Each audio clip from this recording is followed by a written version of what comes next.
live! We are. We are on the internet.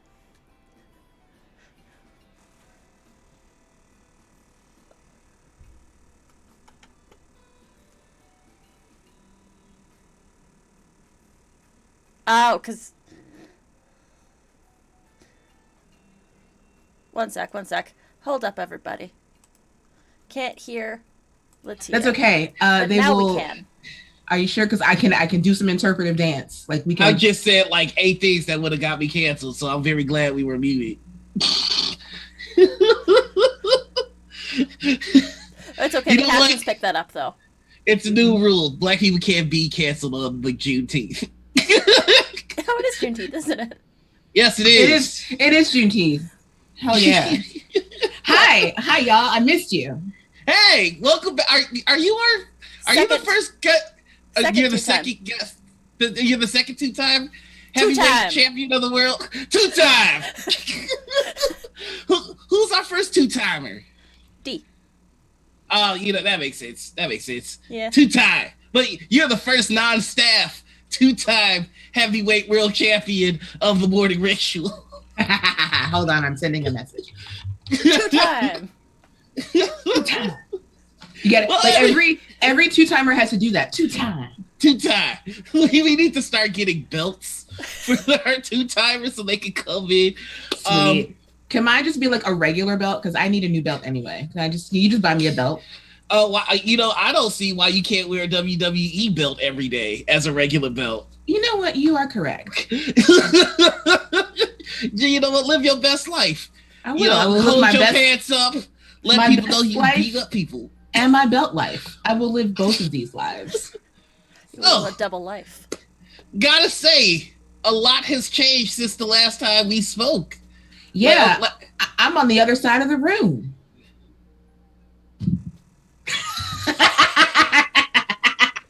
Well, that's been today's episode, folks. I hope you had a good time. All right, we'll just where's that? Back to the. Where's that? Bye. So last time we talked, you had just joined the cast of Rivals of Waterdeep. Really? It was that long ago? Yeah. Oh. Damn. It's been since like September? That was like 4,000. That was like 4,000 years ago. Yeah, it was September when we last talked. Yeah, that was way before the Panini times. Well, no, it wasn't before the Panini times. No, it was during the Panini times. Was it? It was during the Parabola. I think it was before the Panini. It wasn't before the Personal Pan Pizza because I joined the Rivals right before the Pan Dulce happened. Yeah, you announced it at C2E2, right, which was before the Peruvula. I don't know if that's a word, but it is now. Yeah, but no, that was like right before the panna cotta. Like literally like 3 weeks before the Personal Pan Pizza. Yeah. Do we have LaTia to blame for the Periscope? The inquiring minds want to know. Let me see. You joined Castle Waterdeep, and then the fucking P word that I can't think of happens. Coincidence. The Paracelium. Yes. Yeah. The perineal gland. The parietal lobe. The pineum. The pastrami happened. Yeah. The Percival von Musel-Kowalski role of the third happened. Shit, how has nobody done that yet? How has nobody done that yet? Salad. Well, Sally just won the P game. Wait, that doesn't sound right. So, I say all that to say, it's been a while. You've made some accomplishments in the last time, since the last time that we have talked. Yes. How dare you? Stop it. You're making the rest of us look bad. On the contrary, I think that what I am doing is showing people that it can be done, and I am paving the way for others behind me. So there. I'm gonna need y'all to stop it. No. We never got certain answers out of LaTia that we can get now. We do. Which is, this question became a staple question well after your episode, and so now I need to make sure we get it off rip. There is a war happening in the TTRPG community Between those who eat dice and those who do not? Yes. Correct. We call those who chew on dice are called Crunch the crew. crunchers. Yes. Yeah. This was Brennan's episode the one that launched this war? Because I was there. I believe that, yes. And I would just like to say one more time that Brendan Lee Mulligan, you are my hero, and I love you, but you're also a goddamn coward, okay? And I want you no, you don't. No, you fucking don't. I know you in real life. We grew up together. You better not cry. You better not. You better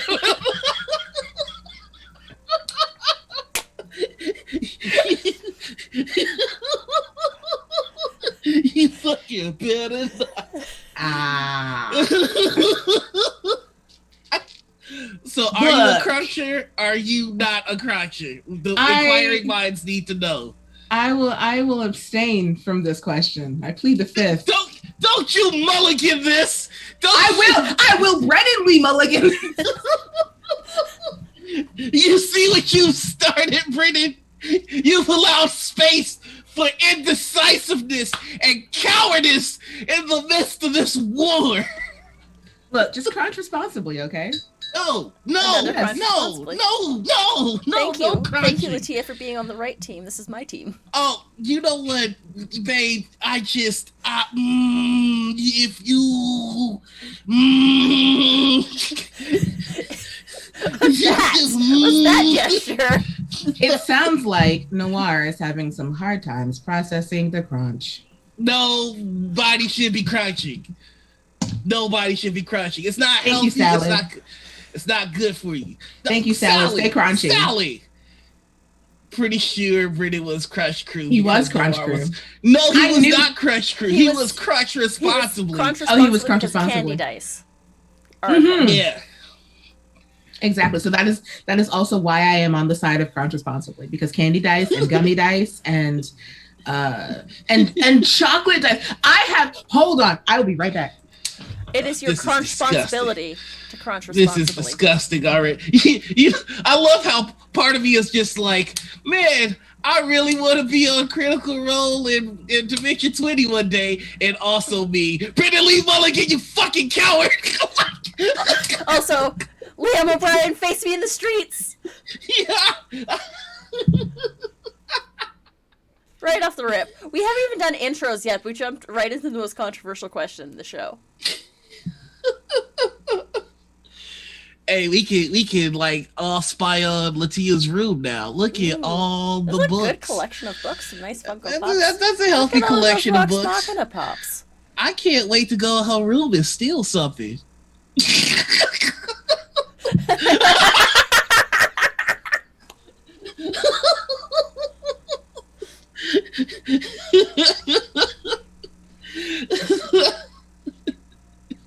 Anyway, crunch responsibly. Chocolate dice. Is that? Well, first off, I don't like chocolate, so. Well, you need help. Now, if somebody made a giant dice made out of Skittles, now we'd be on to something. I mean, there's gummy dice. Yeah, no, I love I don't gummies know which too. one of these is which. Oh no, did you mix them up? One of them is chocolate. One of them is shit. How would you do that to me? Skittles don't have a very satisfying crunch.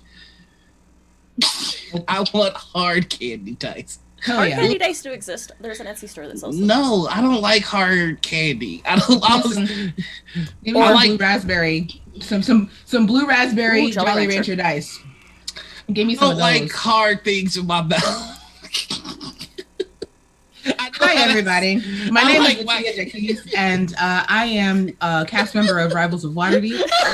I am a freelance content creator. and I am also the community relations coordinator for Mighty Good Games. I just felt like talking over Noir. Thank you for getting us back on track with actual intros. Hi, I'm Anita. I'm the co-host of Morning Ritual with this guy down here. Hey, I'm Noir. I like hard things in my mouth. I like my cookies soft. I like my candy soft. I like my pasta sauce soft. I do like hard shell tacos though, so I don't know how that figures out. Oh, also, like, I do stuff online, I guess. What should I plug? Just under 10 minutes to start intros, and our hosts weren't even the ones to start it. You know what? Once you are a two-timer, you're basically a host. It's true. It's honorary host like, status. The first episode with LaTia, there was effort. Ain't finna be no effort in this one. We just finna start wilding out. Don't forget to it's like that first time you visit a friend's house and you don't know exactly how you should behave, and then their parents feed you, and then you belong there now. You are a child of the household. You can take your shoes off, and like all you got to do is say hi to mama before you head up to your friend's room. Yep, or you go get your whole ass beat. Exactly. Or you'll get roasted about your knees, and then they'll never let it go. We're real sorry about that, Noir. We're real sorry about that. I still hate your grandma for that. She wasn't lying though. You know what? I came to your house one time with ashy knees, and I've never been able to live it down. Well, you ate all my chicken. This is punishment. She came out the fucking bathroom with that jar of Vaseline, and I've never felt so shamed. My grandmother is a wonderful woman. Oh, this is true. This is true. Cheers to her and her roasting me about my kneecaps. Oh, the simultaneous three-way sip. That was interesting. That was very good. Yeah, it was almost like we planned that. That's how potent the fear of LaTia's grandmother is. It's international now. Love it. We love to see it. Okay, so you are no longer GMing Rivals of Waterdeep, but you were for a time there. How was that? Terrifying. All right, moving on. No, legit. It was a lot of fun, but the way my brain is set up is that I didn't know what the story was until like halfway through the season.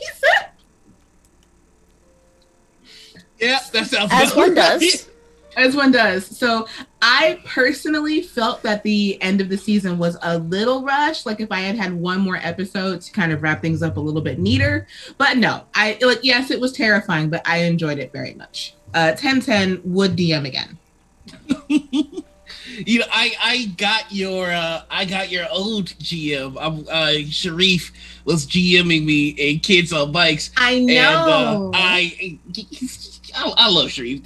He's the man. Sharif is the best. Like I was like I'm proud of him in everything that he does, but like after we ran Kids on Bikes, because we did a Kids on Bikes mini season last summer that Masood ran, who's now GMing for us this season on Rivals. And that was my first time playing Kids on Bikes, and that was so much freaking fun. It's such a good system. And I'm so glad that Sharif got the opportunity to like story tell in a different format, because I think, like, if I remember correctly, Sharif was one of the original cast members of Rivals who had never played D&D. Prior to joining. So in the 2 years, like we just hit, whenever people were talking about Stream of Many Eyes, like Rivals just hit 2 years of being together as a whole cohesive unit thing. and since then he's DM'd 2 episodes. He's DM'd 2 seasons for us. He's GM'd Kids on Bikes.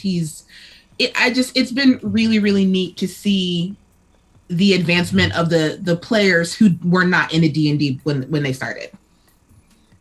Yeah, it's crazy how talented that entire cast is, and like how synonymous they have become with D&D. Oh yeah, they're awesome. It's pretty cool. So how did you get there? No, I'm just kidding. We're fighting. I know where you live. Do you really want to know though? Because I don't think I've ever told the story. Okay, so can I tell you a little bit about?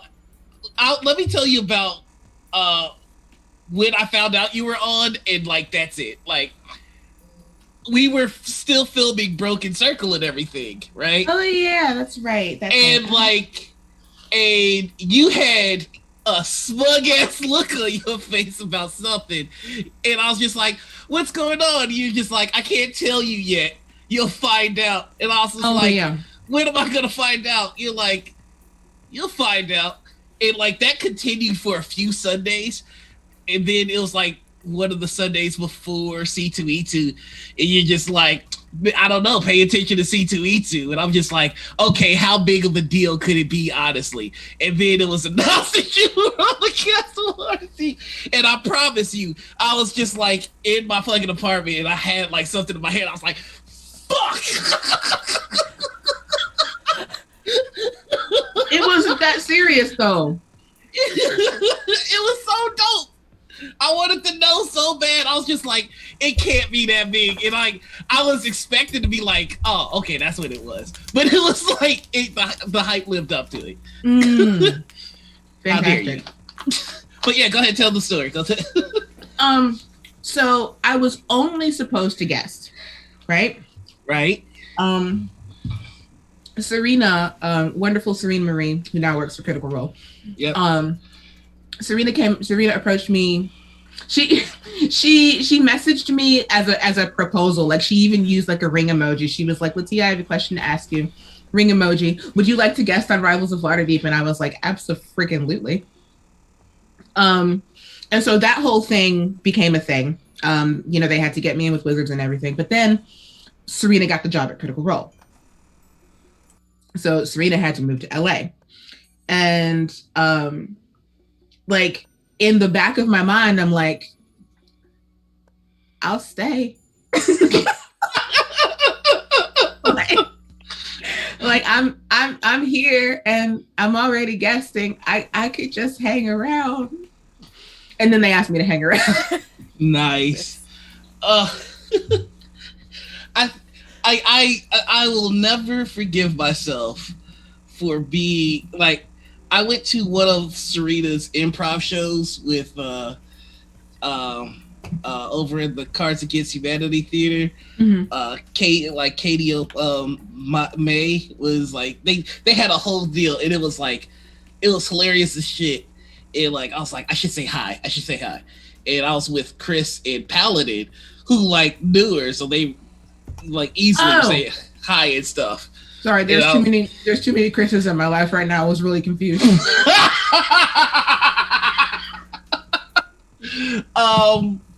Which Chris was I talking about? Oh, right. Yeah, right. Mm-hmm. I should probably just call him Bright. Probably. Sorry. So I went with Bright and Paladin. Jeez, we sound like fucking Matrix characters. And then switch. Right, Paladin and Noir. Wait, I don't have a cool name. Wait, hold on. Wait. Oh, you don't have a cool name. Wait. You messed up. You're forever LaTia Jacquise. No, the purpose of this chat, give me a cool name. Chat, LaTia needs a name. I need a cool name. Because I have Noir. Anita has Panita. The thing is, my entire life, my entire internet life, I have been this amorphous being who changes. Morph. My name is Morph now. No, I don't like it. No. I have been this amorphous creature who changes usernames like on a whim. Because your initial name was like the Lady Tiefling, but then there's someone else that's the Lady Tiefling. Yes. Yeah. And that was the thing. Like, I changed my name to the Lady Tiefling from, I don't even remember what it was, because that's how frequently I change my name. It was Tiefling of Color, Lady of Tiefling, LaTia Jacquise. But the second I changed my name, I was like, well, what if I get the Lady what if I just change it to Lady Tiefling? And then I looked it up and I was like, ah, shit. No offense to Kelsey. She's a wonderful person, and her loot charts are absolutely amazing. Loot charts are those loot charts are they have amazing. Clutch for a few campaigns. Shout out to her. But yeah, that was a whole year of like being confused with her. It's okay. When I first met Noir, it was Abstract Lex, or on Twitch he was Butter Gang Bandit. Mm-hmm. Hey, you know what? Hey, you know why we put me on blast? I said we were revealing your backstory today. I stuck the landing with my name. Okay, we made it.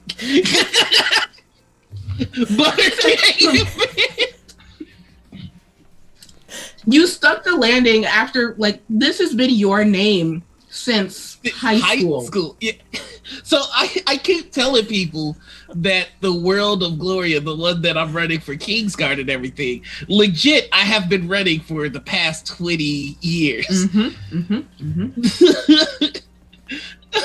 Oh, God. Oh, Butter Gang Bandit. Oh, no, it's bad. My name is Whimsy. Whimsy? I like it. I like Whimsy. That is forever your Matrix name now. That's my Matrix name. The notorious BGB. Not while I'm drinking my tea. Okay, look, there is a story behind the Butter Gang Bandit. See, I didn't even have to do anything. All I said was Noir backstory. I didn't even have to do anything. The chat will do. You, Noir, will do it for me. Look at how much Butter Gang Bandit there is in chat right now. I feel like I can't let this go unexplained, or else chat will craft its own story, and I don't trust them to craft the story. All right, so this is kind of embarrassing. All right, so I had written a few podcasts that I was going to do, set in the world of Werecast, which was just like it was a podcast about a guy who became a werewolf, and he was explaining it to other werewolves. It was a whole deal, and we were gonna call the podcast network the Butter Gang network. And so I grabbed Butter Gang Bandit and blah blah blah. We don't talk about it anyway. That actually sounds like that sounds like a really cool podcast idea, though. Salad, I love you. I actually have one episode of Weircast recorded somewhere hidden deep within the hard drives, and it's never coming out. Oh. Did you steal from the Butter Gang, or are you abandoned in the Butter Gang? I am abandoned in the Butter Gang. And we are called the Butter Gang because we're too slick to be called. I knew it. I don't like this. I want to leave now. Salad, I appreciate that. Oh, God. It's a very good pun. Salad is done. So everybody, your username is officially your new Matrix name. So whatever you're called, that's what you are in the Matrix. Except for me, because I'm too recognizable as myself now. So when I really need to go undercover, I'm Whimsy. Wasn't Whimsy like a children's television? Might be. It might be a Canadian thing. So he's like, he's been nomadic since 2005. I've been Noir on and off all my life. I've been Panita since I was teeny tiny. Tiny. We're not gonna talk about my childhood nicknames. Those are embarrassing and lost to time. Are they? They sure are. I don't know why that keytar suddenly looks so threatening. Like it almost looks like a real sword if you look at it hard and threateningly enough. It kind of looks like an axe that you'd use in a Final Fantasy game. No, her name is Buster because she looks like a Buster sword. She does look like a Buster sword.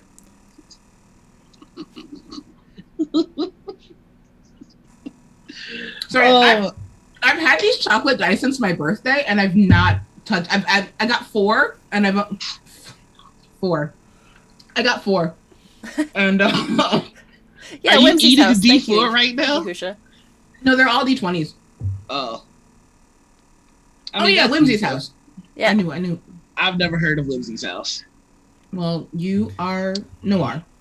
I was too busy watching Bible Man when I was growing up because I was a good, clean, chaste individual. If you watched Bible Man, it was because your parents forced you to. I loved Bible Man.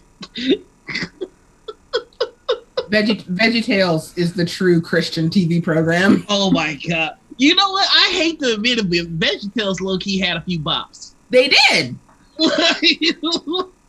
A good, clean, buttery Christian gone bad. You know what? Jesus Christ! Oh, that's so funny because you were Jesus. You know what? We do not need to talk about that. We already told that story. No, we've already told that story. This is just, bringing it back. No. You can only. Well, I got 2 people working against me and chat. I don't like this. Let's talk about something else. Sure, you will. Yeah, let's talk about what you want to talk about. Yeah. So you are a part of Into the Motherlands. Not okay. So this will be the first time that I actually say this in public. I am not working on the Kickstarter. Oh, okay. Well, exclusives. Exclusives. No, I did some writing for the first season, some creation for the quick start guide, but no, I am not involved in the Kickstarter. I'm just not. I'm guessing it's a schedule thing more than anything. Yeah, mutually decided decision. Because I was too stressed with other stuff. That's fair. You didn't just walk into a room and everybody into the Motherland production team was just like, "We've reviewed your work, and you're fired." Just Tanya sitting there in the suit, like, I don't think you got it. I'm just kidding. No, and it's like, honestly, I'm so freaking happy for the success that the Kickstarter had, but watching it like that, for me personally, I would be stressed the fuck out. Yeah. Like the Kickstarter just ended, didn't it? Or is it still on like the last couple hours? It's the last days. It's in its last 24 hours right now. Yeah. But yeah, watching its success terrified me. And it's got 15 hours left. Yeah. And I would be absolutely terrified of not meeting expectations. So it's better for me personally. Hold on, my landline is ringing. Oh my god, you got a landline? Disgusting. Yeah, hold on. Yeah, go ahead. We're just gonna talk smack about you behind your back. Oh my god, can you believe how unprofessional to come on a Twitch interview show and answer the phone? I can't believe it. Look, you know what she's probably talking about right now? Butts. Butts. Butts. Look how deep in thought she is about butts. I can still fucking hear you.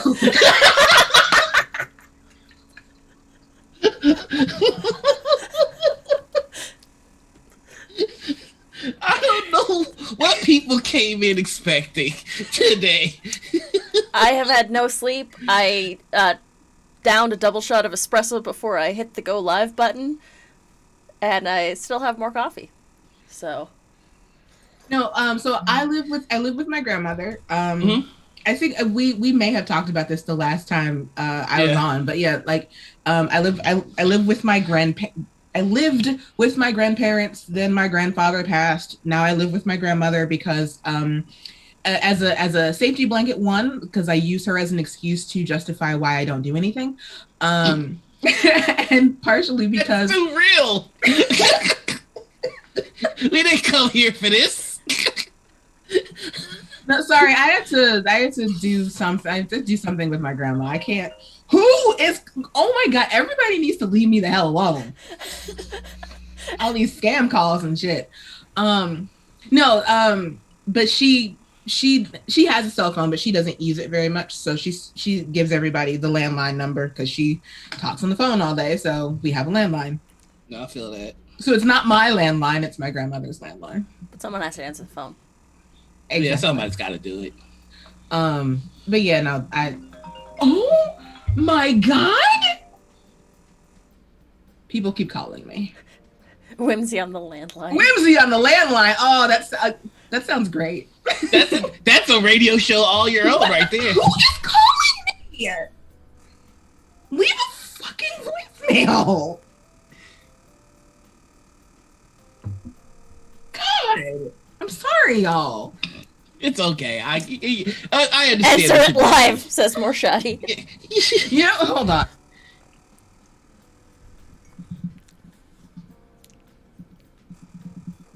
Hey, what's up? How's it going? I just seeing if you were up to anything right now. I'm going to fucking kill you.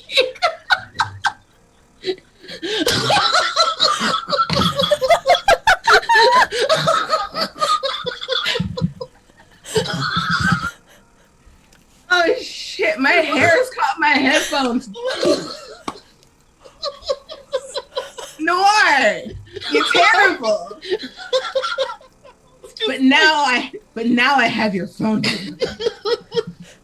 So I need to confess to everybody, I change my phone number like every 6 months. So nobody ever has me locked down. It allows me to do things like this. It's great. Everybody's like, oh my god, why do you do that? You all truly don't understand how very professional I've become at being antisocial. It's true. We live in the same state, and I've never seen him. Like a ghost baby.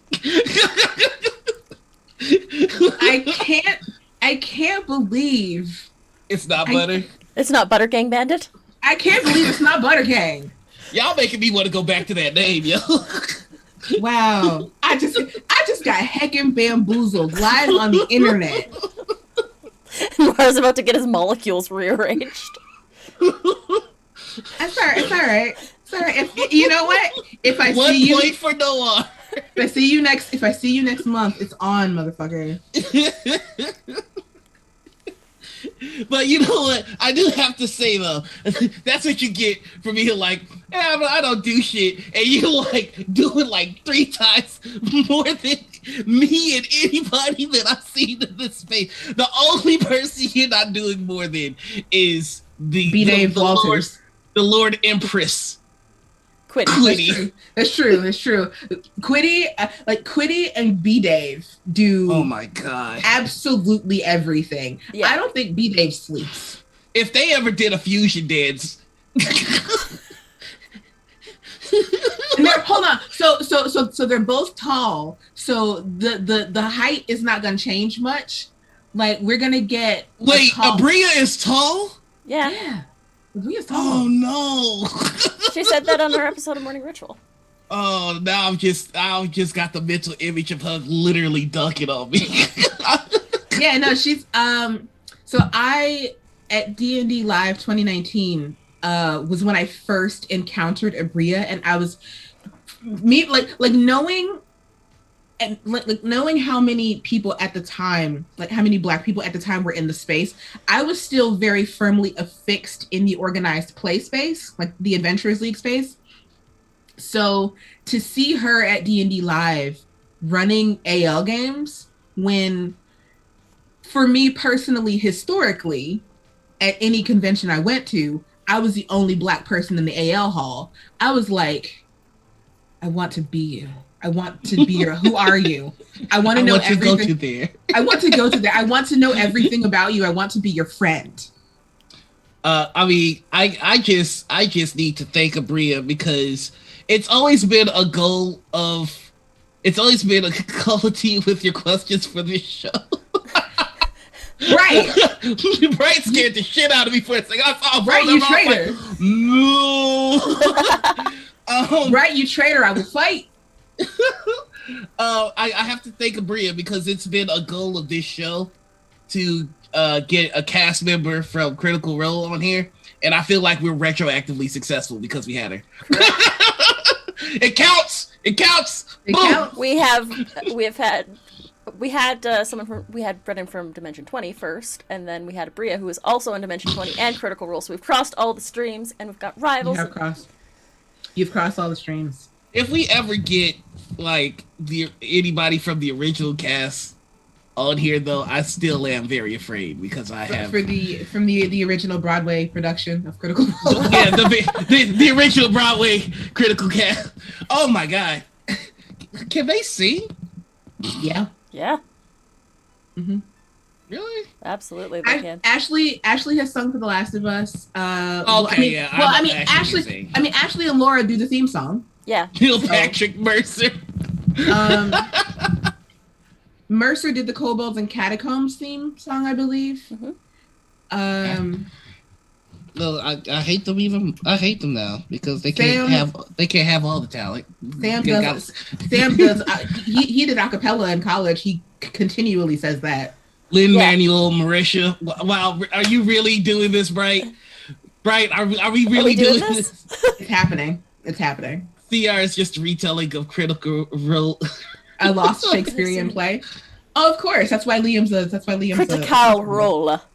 For Liam's a cast member. He needs that Shakespeare fix. Yeah. Oh god. I just so good. Well, what kind of tea you got? It's Earl Grey tea. Nice. It is I brought it up here just so that I could show it off. It is Earl Grey tea from Friday Afternoon Tea. It is a June only product, so if you want it, get it before the end of June. This is I'm almost done with my first bag from last June, so I'm still gonna stock up again. But I will have so much. Like Earl Grey is my favorite tea, so the fact that this is gay as fuck is perfect. Nice. You know, represent. It's like right, yeah, so happy Pride. Like no shade on y'all sponsor Found Familiar, but I don't. Coffee makes me sleepy. No, I feel you. No, that's exactly what Captain Picard drinks when he's feeling sassy. Yes, tea, Earl Grey, hot. Taliesin Odom Jr. We're still going. Right? Of course he is.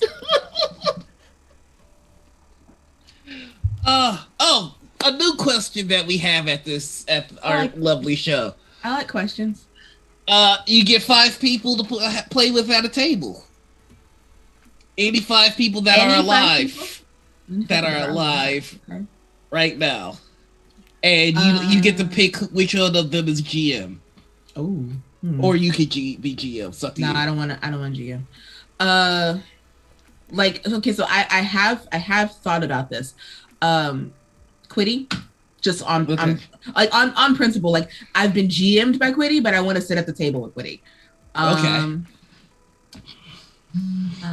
Any 5 people who are breathing and have blood in their veins. Yep. Yes. I want to play with Marisha. Okay. This is probably going to be an all-femme table. Okay. Well, you don't want me at the table. That's fine. I don't want you at this table. This table. I don't want you at this table. You can be at another table, but you not at this table. Oh, so blood is a requirement? Gosh. Yeah, blood's a requirement. Yeah, blood is unfortunately a requirement.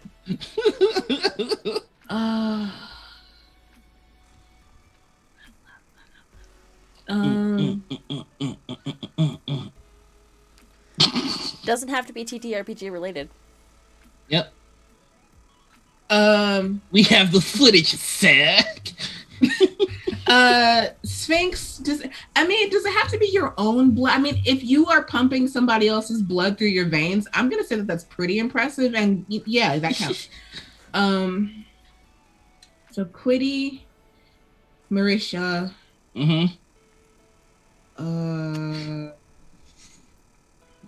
already a pretty impressive table. Erica, yeah. Erica Ishii.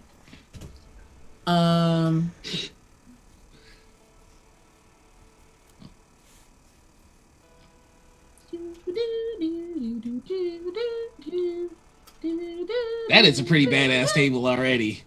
That is a real badass. Marisha, Erica, Quiddy. Got two more. Helen Mirren, Dame Helen Mirren. Helen Mirren. Respect. No, it wasn't Helen Mirren that I was No, it was Dame Judi Dench. Get out of my brain! No. You know that Dame Judi Dench has actually played Dungeons and Dragons, which is hilarious. Yeah, that's what we were. Yeah, Vin Diesel taught her on the set of Riddick. Chronicles of Riddick. Oh, nice. Who is that fifth person? Who is that magic fifth? Who is that fifth And person? who's GMing? Ooh, who is GMing? You know, Dame Helen Mirren is gonna GM. I don't know what the fuck that game's gonna be, but I know Dame Helen Mirren is GMing. If I could choose who your fifth person would be, I don't know why, but I really want the actress that played Professor McGonagall at the table. Dame Maggie Smith? Fuck yes. There you go. Put Dame Maggie Smith at my table. I don't know why. I'm just very amused by the thought of Professor McGonagall playing. Dame Maggie Smith is everything I want to be. There, you know, it's a very God. What a table! What a table! That is quite a table. So Dame Maggie Smith is subject to change, but oh yeah, that's just what I imagined because I thought it'd be funny. But it would be funny, and I would do it solely for the lulz. That's the thing. Can you imagine Dame Maggie Smith saying "roll for initiative"? There's a TikToker who does a pretty passable McGonagall impression. That's why I was thinking of her. Like, yeah, I needs to include Daryl Hall and John Oates for the soundtrack. Why are you this way, right? Why? Bright embraces chaos every day. Who hurt you? Don't ask that. The answer to that question is like several people, probably. Yeah. There's a list. There's a very important question that I need to ask you and you specifically that has nothing to do with TTRPG, but everything about who you are as a person. Ready? Okay. Yeah. The new Mortal Kombat movie. What did you think of it? It was good, but it was not as good as the 1995 one. The new Mortal Kombat movie was everything that is gory and it followed the spirit, I think, a little bit of everything that Mortal Kombat was. It was gory, it was cheesy, it had good fights.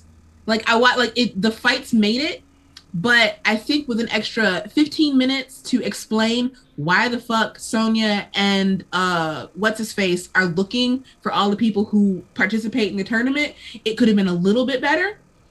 I think that whole movie is better if you remove Cole. Yeah, okay, sure. They wasted Kano.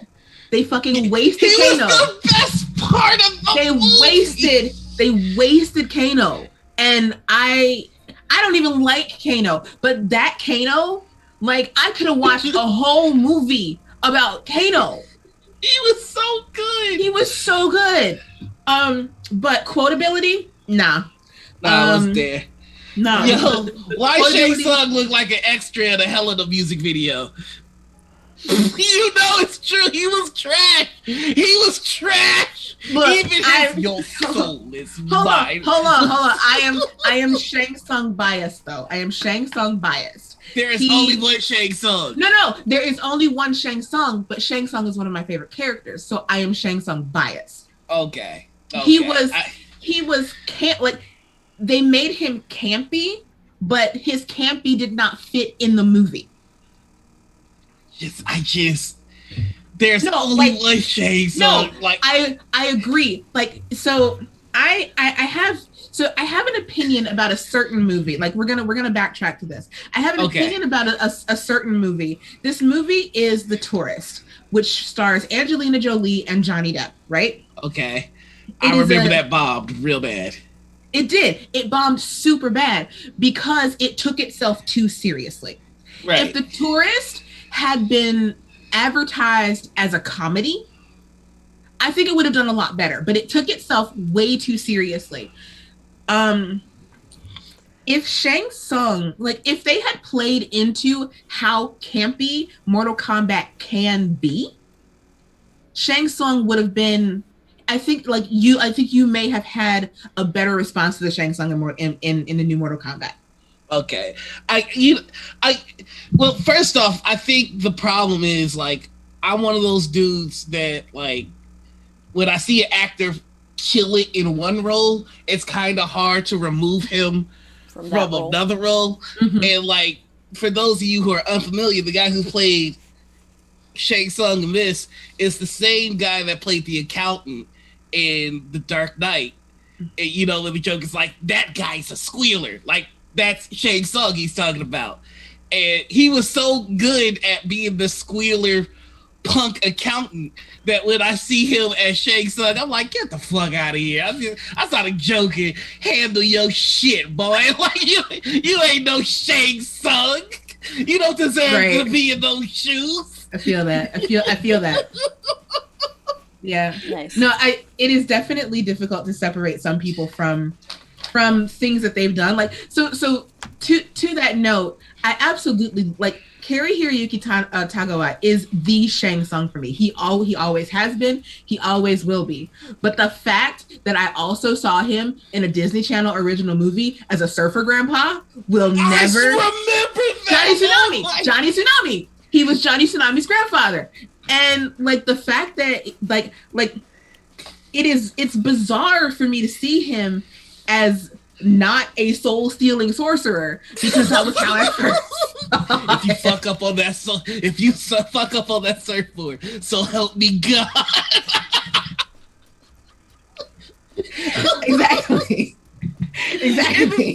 And the thing is, what kills me is I love when an actor loves being a character so much that they don't care that they're in a shitty movie. And he loved Shang Tsung so much, it didn't matter that the set was made out of paper mache. Exactly. He loved Shang Tsung so much, he came back to do voices for MK11. Come on now. And killed it, by the way. Killed it. That's the kind of actor I want to be. I want to if you give me a role that intrigues me, I don't care how bad the movie is. Do I love that role? I'm gonna play the shit out of it. Now, okay, I need to ask a question because you are my Mortal Kombat expert. I don't think that's true, but go on. You can quote the entire first movie. All okay, right. Exactly. So, is it just me, or did this new Mortal Kombat kind of play it like Liu Kang and Kung Lao had a thing going on? Is it? Am I crazy? Because I'm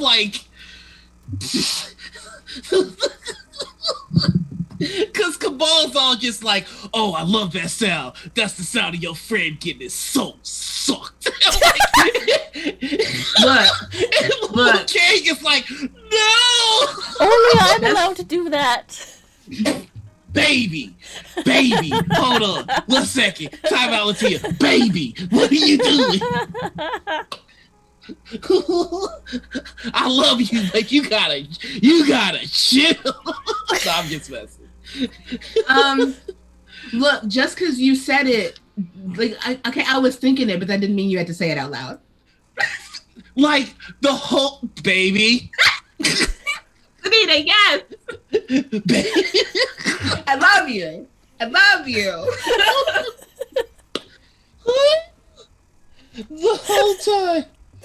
The whole time I was fucking watching this, I was just like, I feel like they're coding that they have a thing going on. And aren't they cousins? Like in the game canon, aren't they cousins? I think they're related in the game canon. Yeah. Oh my god, they were roommates. Hey, what's up, Omnis? We were just talking about you, except we weren't just talking about you, but we were talking about you. Yeah, they're cousins in the canon.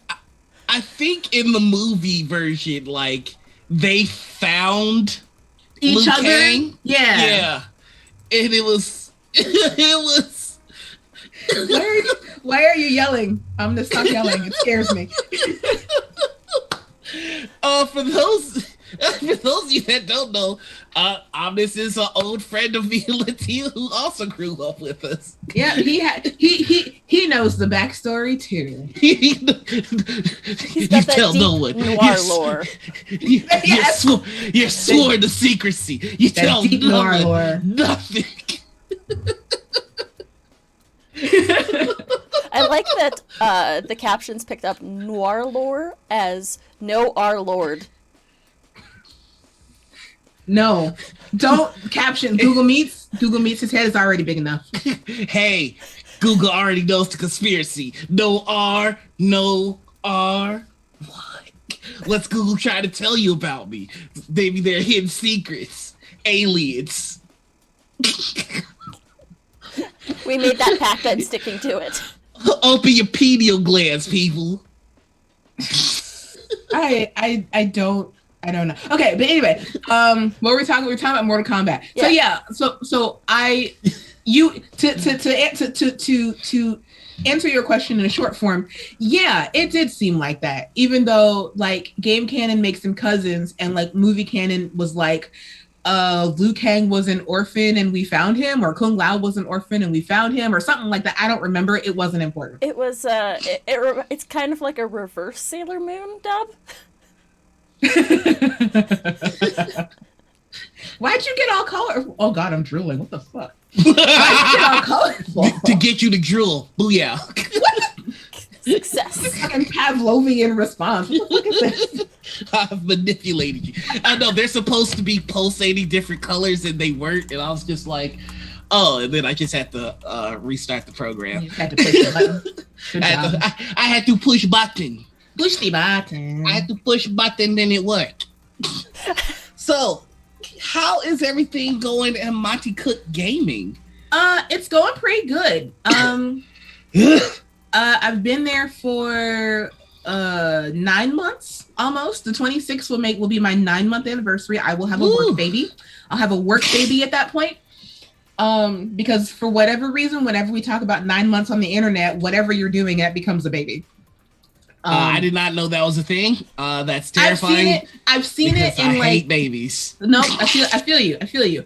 But I've seen it like if people are subscribed for like 9 months, it's like you're a stream baby. Don't love that. Don't love that. But no, things are good. I'm about to start streaming for them. So next Tuesday at noon on my channel, you can come watch me play Torment Tides of Numenera, which is a isometric RPG. It's one of those overhead narrative-driven RPGs that I think kind of in a similar vein like Pillars of Eternity or something like that. Nice. Oh, I didn't know Monty Cook had an actual game. Neither did I.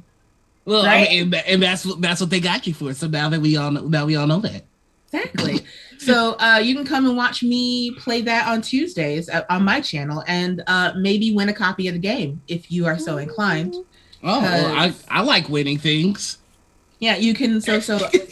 Because it is my job to do this whole community stuff. I'm like, yo, in exile, can I get some Steam keys, please? And they were like, yeah, sure. So I got a couple of Steam keys to give away. Well, I think what would behoove everybody is if you could all take a moment to go ahead and make sure that you're following LaTia or Whimsy's Twitch channel so that you can be apprised of when she goes online and you can win the game.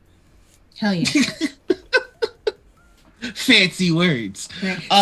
Sphinx has been subscribed to me since the beginning, and my stream anniversary is coming up. I don't know if I want to celebrate it on the day I started streaming or my affiliate anniversary, which would be like July 4th weekend. So I don't know what I'm gonna do yet. I need to actually see when I became an affiliate. It's been a while. Been a while. Damn it! Tell me you watch Critical Role without telling me you watch Critical Role. Also, if y'all want to make sure you're following me, that'd be pretty cool because I'm trying to see if I can get 1,000 followers by my birthday. How many followers do you have? Not 1,000. Yeah, but how many? I think I'm at like 575 or something. How dare you have more followers than me? Everybody go follow me so that I have more followers. No, you follow me so I need to win at something. Let me have something, Lord. All right. Unfollow you, Noir. You pieces of shit. Wait a minute. So we have to orchestrate this properly. It has to go on Twitter so that we both get the followers that we need and deserve. Y'all joining fiendish Dr. LaTia in her zest for kung fu Dr. Whimsy. Fiendish Dr. Whimsy. Yes. Just release a rap beef. Follow me, you pieces of shit. Team Whimsy. Hashtag Team Whimsy versus hashtag Team Noir.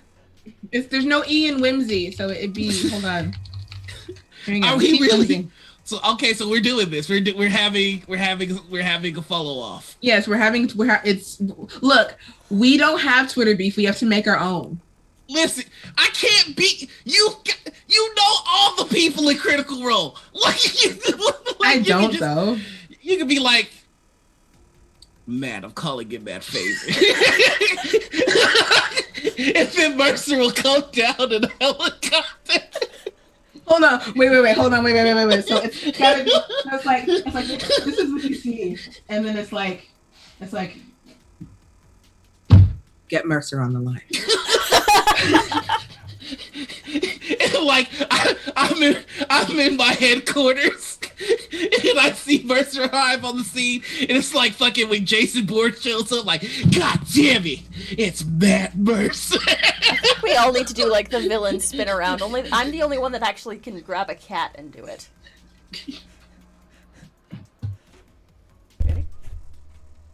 Ready? Wait. Hold on. Wait, are we doing it? Wait. Somebody has to count us off. Okay, somebody count us off. On 3. 1, 2, 3.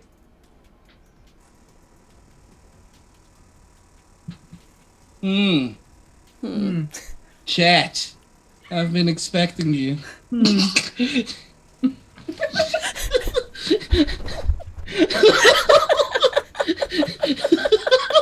are we like this? I feel like I just walked into a room and I'm in trouble. Close the door behind you, please. Nothing gives me more anxiety than hearing those words. Oh my god. Oh, close the door behind. Oh my god. I just fart. That's my defense mechanism. Like, whatever is happening is about to be unpleasant for me, so I'm making it unpleasant for us. I'm sorry, Nick. I didn't mean to. Wait, what happened? Apparently, when I said close the door behind you, I said it in just the right tone. Ooh. I'm sorry. Let me try that again. I'm sorry to anybody that we accidentally traumatized just now.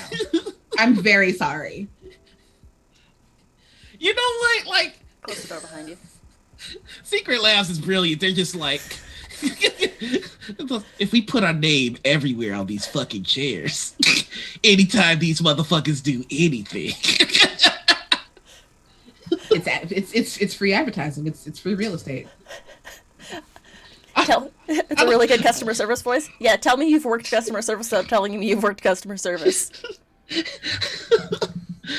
I feel that anybody that I would call to airdrop me like some clout so I can win this follow gang, like LaTia could just be like, belay that order.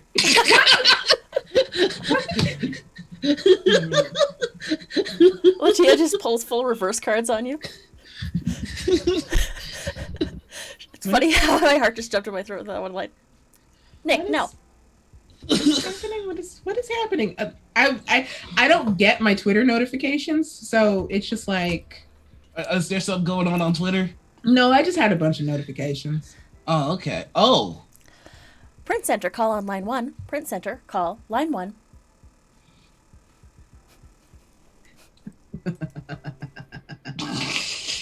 Oh God. Barnes & Noble Oakbrook, this is LaTia speaking. How can I help you? Oh God, are we going to our customers? Okay, yeah, sure. Hold on. Hello, welcome to your doom. How can we torment you today? Hello, thank you for shopping at Target. Would you like to open a red card with us today? Save 5% of your purchase. That hurts. It hurts. That hurts.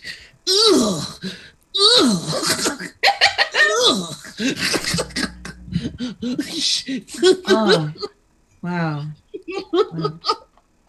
Document services, Anita speaking. If it's a phone voice off, no one needs to drop the certain hotline tone. No, we're not doing the breakfast. The sexy breakfast again? Hotline. No? What? The only way that I can sound even slightly sexy is when I'm describing breakfast. Oh, I know this. Like not I know this, but like I have an awareness of this. I don't think it's sexy. Ow, fuck. Ow, sorry, my pride. Right, sorry. Did that barb? I threw that barb a little too hard. Oh no! Like I've had a piece of glass stuck in my foot for the past few days, baby. And what? I think I actually talked about this on another stream. It was last episode of Morning Ritual. Oh yeah. It's been a week. So you've had a piece of glass stuck in your foot for a motherfucking week? Yeah. Is that more? Am I gonna die? Yes. Oh, okay. You've got glass poisoning now. I'm sorry. It's over. It's terminal. It's good. I'm ready to go. I'm ready to call it. Wait, he's just like, this is how I die. I'll see you motherfuckers napping. Oh god damn. Oh my goodness. Wow. Oh my god, Epsom salt. Isn't that what you use to throw up? No! What? That's Ipecac. Yeah, that's that. Thank you. Infection, gangrene, it's a thing that we've seen. Nice knowing you, fellow human being. Oh yeah, I'm good to go. I mean, he's lived a good long life. Yeah, I'm longer than the. Yeah, you soak your foot in Epsom salts and it'll help extract the. Oh, I didn't know that. Well, now you do. At the very least, it softens the skin enough that you can pull it out. Yeah, I'm alright. I've grown attached to this glass. The more you know. It's now. It is now part of me. This is now Dr. Anita is in. Alright, question. Yeah, what's up? You get one D&D spell and one D&D cantrip that you can cast once per day for the spell, and that will for the cantrip. What are you getting? Easy. Cantrip. I got this. Cantrip. Okay. What are you picking, Anita? Spells, go for teleport. Wait, what did you pick? Teleport. Yeah, but what was your cantrip? I haven't figured out a cantrip yet. Give me a sec. Teleport though. Mending. Probably the cantrip. Yeah, I'm a big mending cantrip fan. Yeah. I'm gonna have to go with Mage Hand. You can just grab things. Unseen Servant is a second level spell. I just want Mage Hand so that I can properly spank my old cheeks.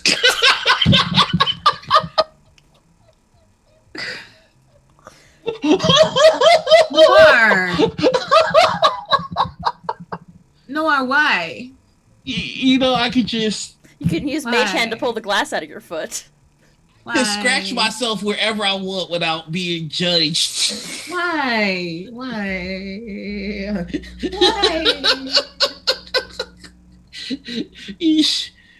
Okay, but here's the question: it's the Mage Hand itself isn't invisible unless you have like Mage Hand like.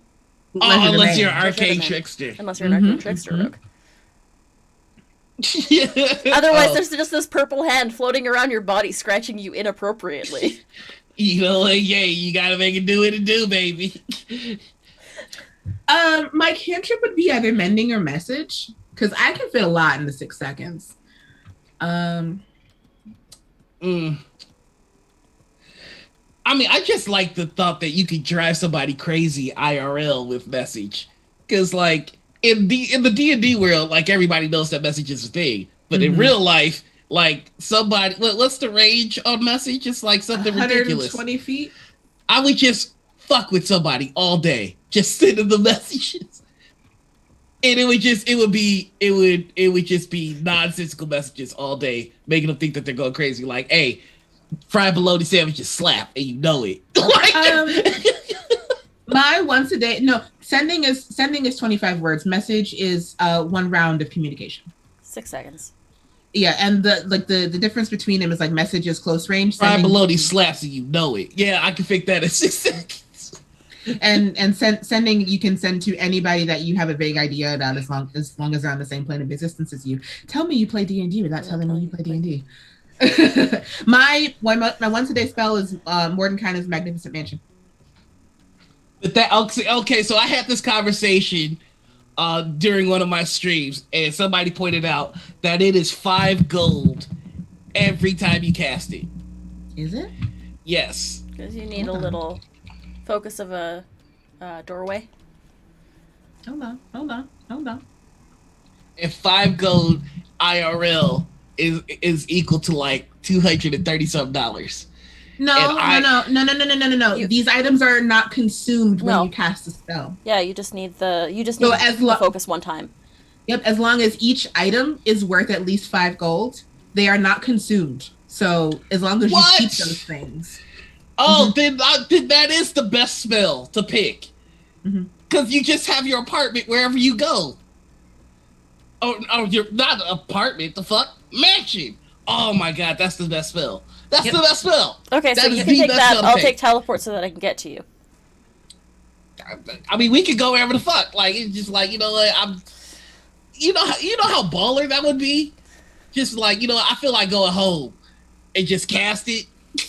It is the fuck landlord spell. It is the fuck landlord spell. Yep. As long as it. Yeah. No, it's so. The spell is Mordenkainen's Magnificent Mansion. You need a miniature portal carved from ivory, a small piece of polished marble, and a tiny silver spoon. Each item has to be worth 5 gold, but those items are not consumed when you cast the spell. Yeah. Fireball is a fuck landlord spell. Fireball is a fuck everybody spell. But see, but the problem is though, like with this spell, you get rid of most of the things you have to pay for in life. Mortgage, rent, heat, electricity, and all that good stuff. And food, because your servants provide you with food. Yeah. But does it have Wi-Fi though? Do you need Wi-Fi?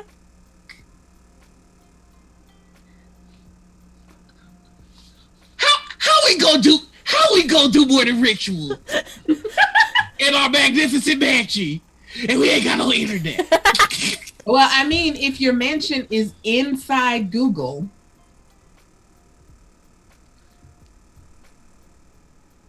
I need Wi-Fi, baby. I need a spell that makes Wi-Fi. Wizards, get on it. big big okay. These gigafiber. Whimsy's Wi-Fi. Let's go. Whimsy's Wi-Fi. Whimsy's Wi-Fi. Strange Mordenkainen did do a cheap spell. All his spells are not. They're not super expensive. Like his most expensive spell is Mordenkaisen's sword, which is like you need a miniature platinum sword, mind you, like not an actual full-size sword. You need a mini sword with a grip and a pommel of copper and zinc that's got to be worth 250 gold. Like that is the most expensive Mordenkainen spell. Does Wi-Fi transfer across planes, though, is the question. Could you broadcast from your magnificent mansion? Ooh. Because it is a pocket dimension. It is a pocket dimension. It's technically on a different plane of existence from the prime material, so I don't know that you could actually stream from the mansion. You know what? You know what? Is the internet its own plane of existence? Ooh. Oh, now we're getting into it. Wait a minute. So the internet is Wi-Fi.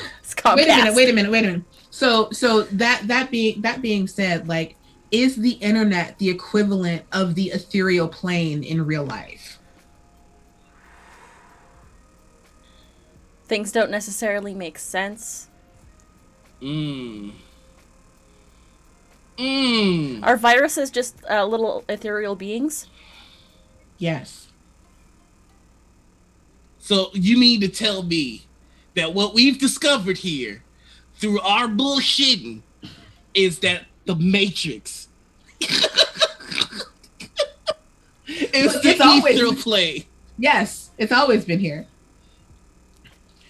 Thank you, Redbird. Also, hold on. Redbird just called me Miss LaTia, which is something that I never thought that I would be called ever in my life, and I kind of like it.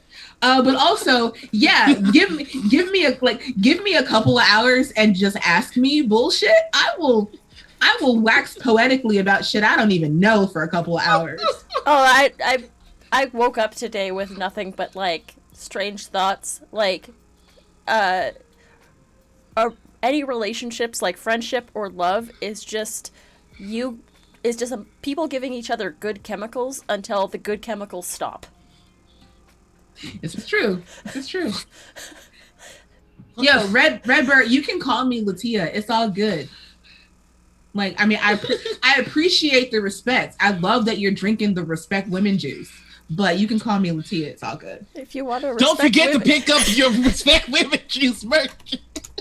See what I did there? If you want a Respect Women juice mug, or water bottle, or tumbler, you can get it from our store. Hey. Buy our merch. I'm out of tea. I'm out of tea, y'all. Well, I think that's actually probably a perfect time for us to take a break so we can make another cup of tea. No, we're going an additional 10 minutes just so you have to suffer for 10 minutes without tea. I got water. Everybody, go ahead and buy your Himbo Farms and Respect Women Juice merch. We're going to go on break because she made this less fun for me now. We will be back in about 10 minutes, everybody. See you soon. Yeah. Tell your friends. Get more people here. We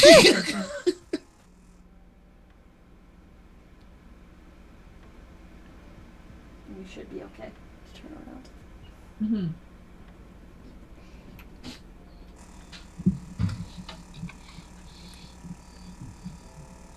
Welcome back. I see that you're here. We've been expecting you.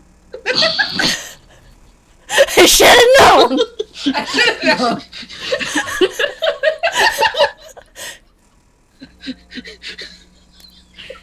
Oh, what wonderful! I bought a stream deck the other day, and it's changed my life.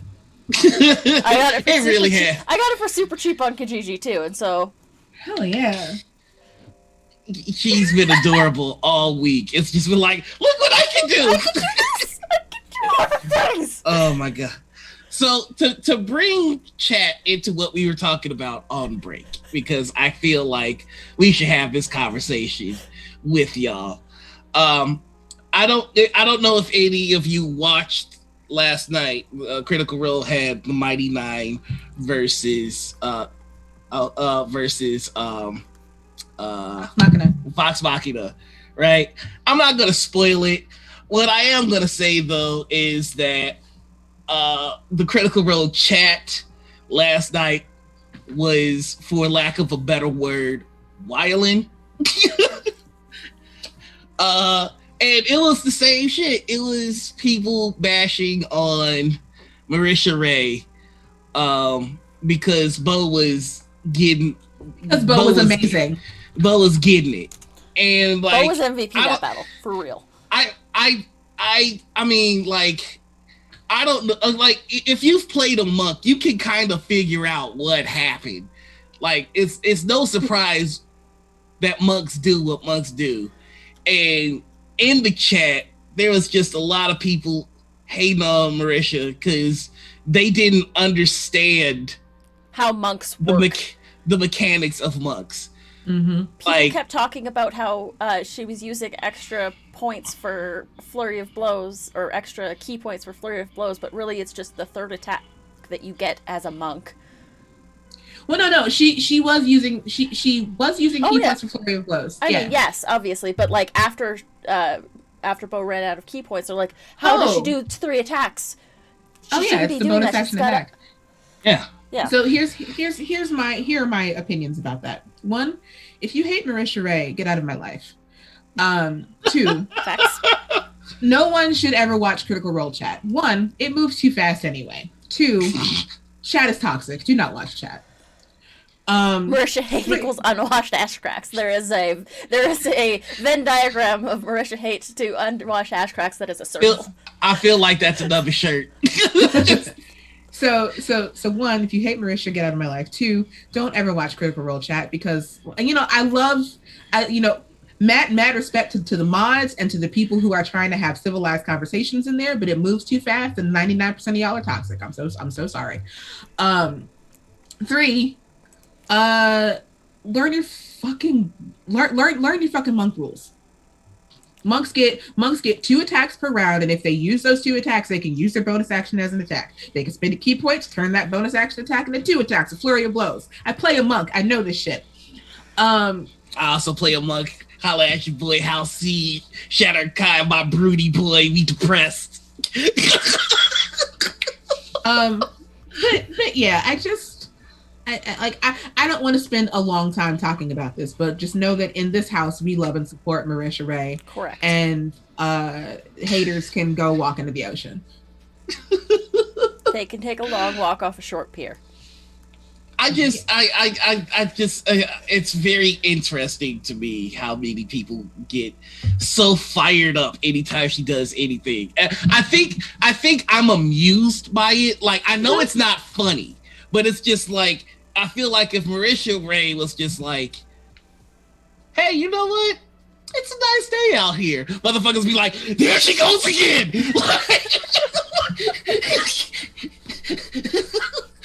That is precisely it. It's like, hold on, wait. So it's like, oh, it's a nice day out, and then somebody like crawls out from under a rock. I'm sorry, it's super dark out here. What the fuck are you talking about? Like, you're under a rock, my dude. Literally, of course it's dark. Make it make sense. People act towards Marisha Ray the way I act towards the Packers. Like, anything, like, I promise, anything the Packers do, I fucking hate it instantly. And like, it makes me mad. Like, whenever Aaron Rodgers is happy, I feel like a pit of hate in my body. And I can't, flames on the side of my face. Flames. Like, I just... see, I don't know why motherfuckers stay up all night to watch somebody that they hate so much. Right. See, here's the thing though. The difference between you and them is that you know that this hate is irrational, but you do it anyway because it's fucking fun. Yeah, like I fuck the Packers forever until the day I die.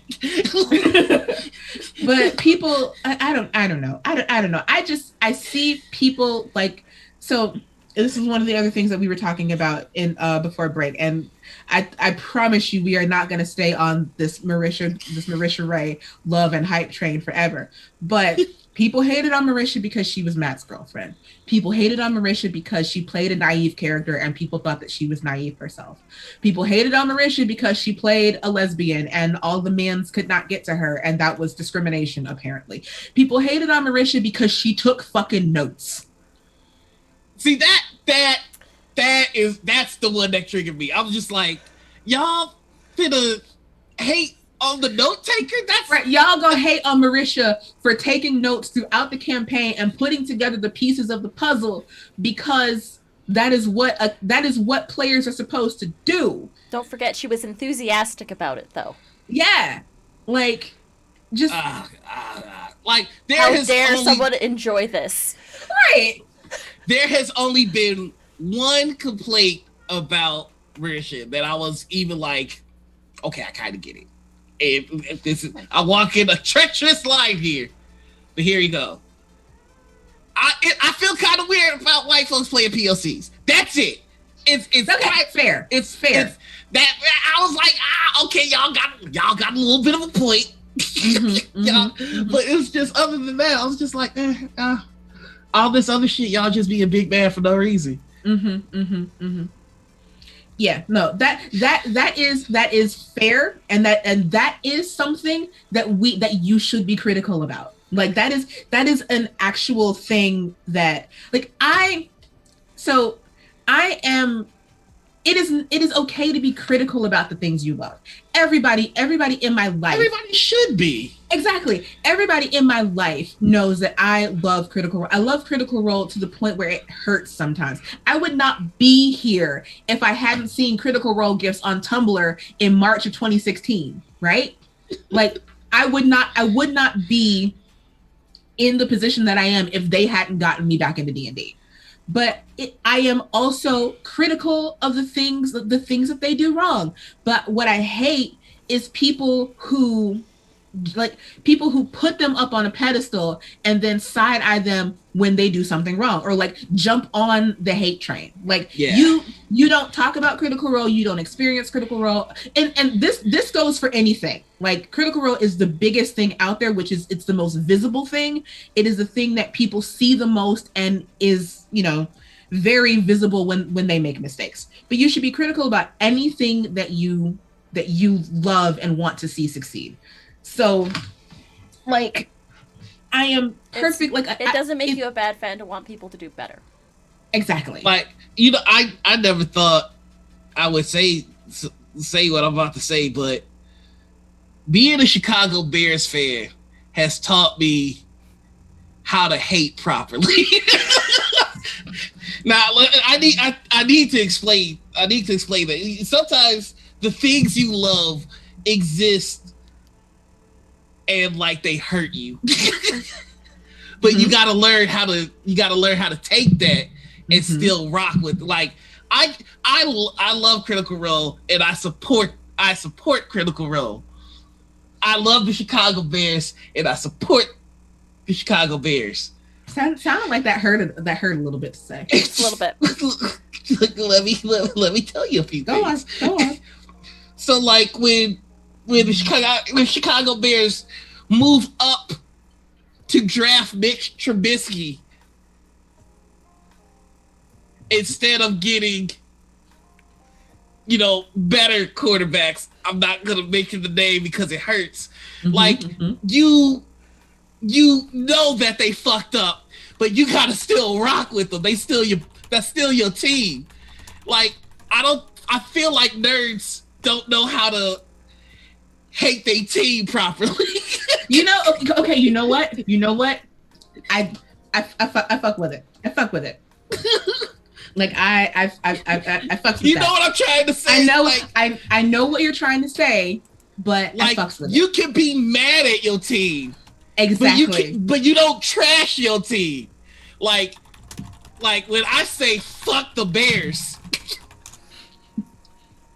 there is love there. But there is no love there when you just like fuck Marisha. That's you attacking your team. You gotta love your team. Yes. I'm glad we could hit this I love Mr. Trubisky when he was here. That hurt me deep. Omnis wants you to give a 15-second opinion on Cutter. Cutter? I don't know. That's what it says. Wait, hold on. Wait. Cutler? Like, are we talking about?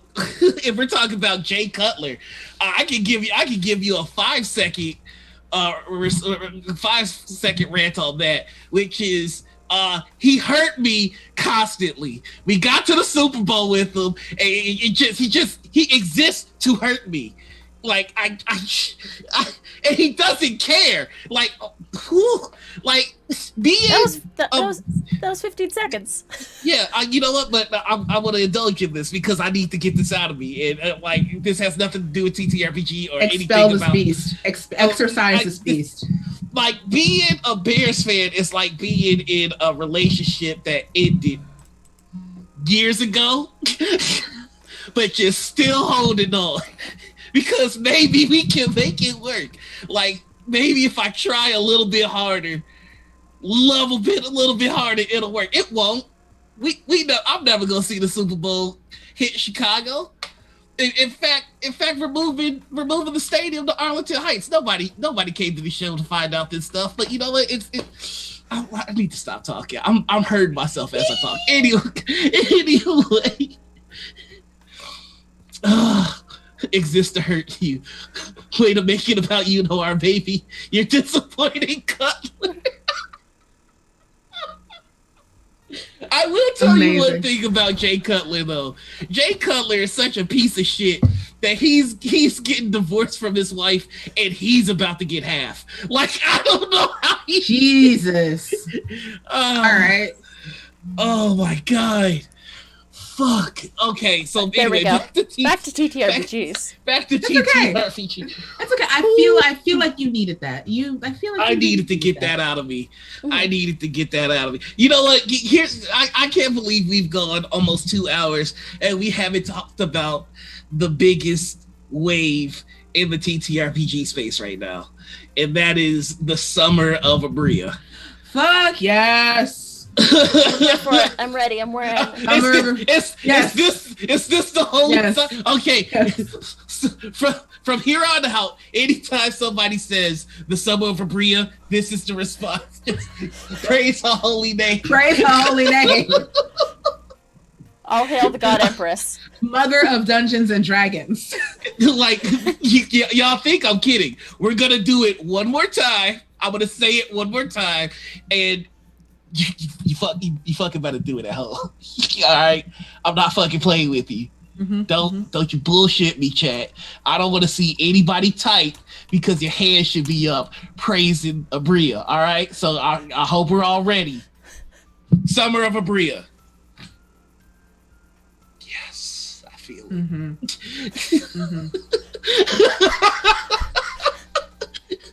Blessed be her name. Abria Iyengar. Wait. Abria Iyengar, first of her name. GM of Dimension 20. Wait, GM of Forever GMs. GM of Forever GMs. Hold on. Abria, first of her name, Liberator of GMs. Mother of Dungeons and Dragons. Breaker of GM chains. Queen of the roll, walker of the dimensions. Yes. Blessed be her name. You know, they say if you look at a particularly shiny die and you say Abria 5 times, your rolls will be blessed for the day. Like, I am so I'm so fucking happy for her. I am too. So happy for her. I'm even more happy. Like, like I know that I don't know. I'm just so happy to see Black people winning. I'm happy to see Black people winning. I'm happy to see women and femmes winning. I'm happy to see Grognard's mad. I'm happy. Oh my God, happy. You know what though? Here's the strange thing. I haven't heard anybody talking shit. Me neither. And I've been looking. I've been looking for it. I've been looking. I think I'm really actively looking to fight. I've been at my keyboard like. But like, catch it. Right? The fact I don't know. She's just. God, I'm so like I can't express how happy I am for her, and by extension for Matt and for Brennan to play in a campaign. I'm very excited about that. Like, let me tell you, like every one shot that I've seen Matt play, his character dies horribly. Like, hold on, wait. Sphinx says somebody out here sniping people before they say shit. Like, yes. Are y'all for real? Who the fuck is this masterful sniper? Because like, you know what this reminds me of? It's just like, okay, Abria, the new GM for Critical Role. Abria, the new GM for Dimension 20.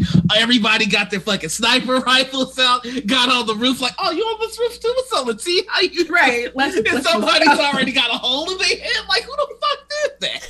That's why I'm here. But somebody's so beloved by the community,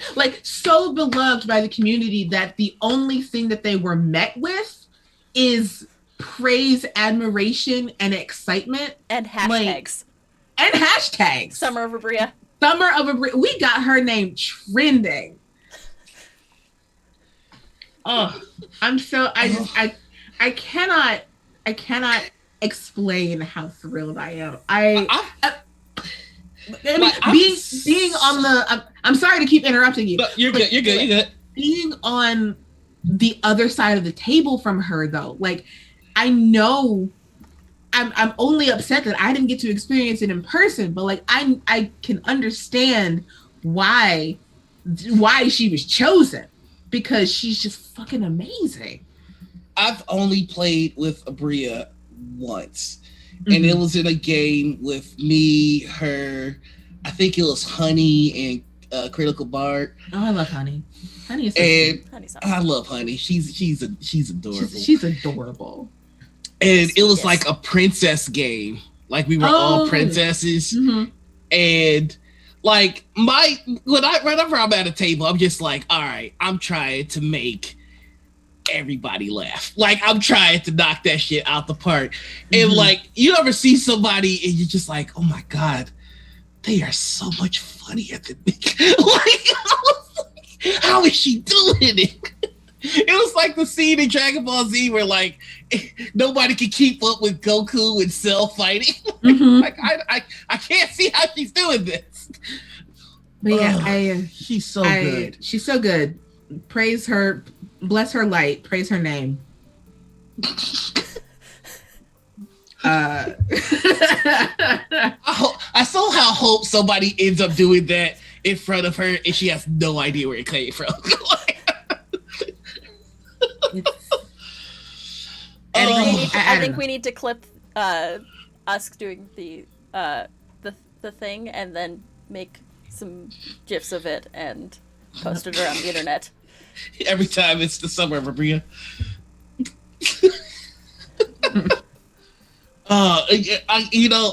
When D&D Live is doing a thing and they've got like all these celebrities and they're like, there's one mystery person left, and I was just like, be Abria.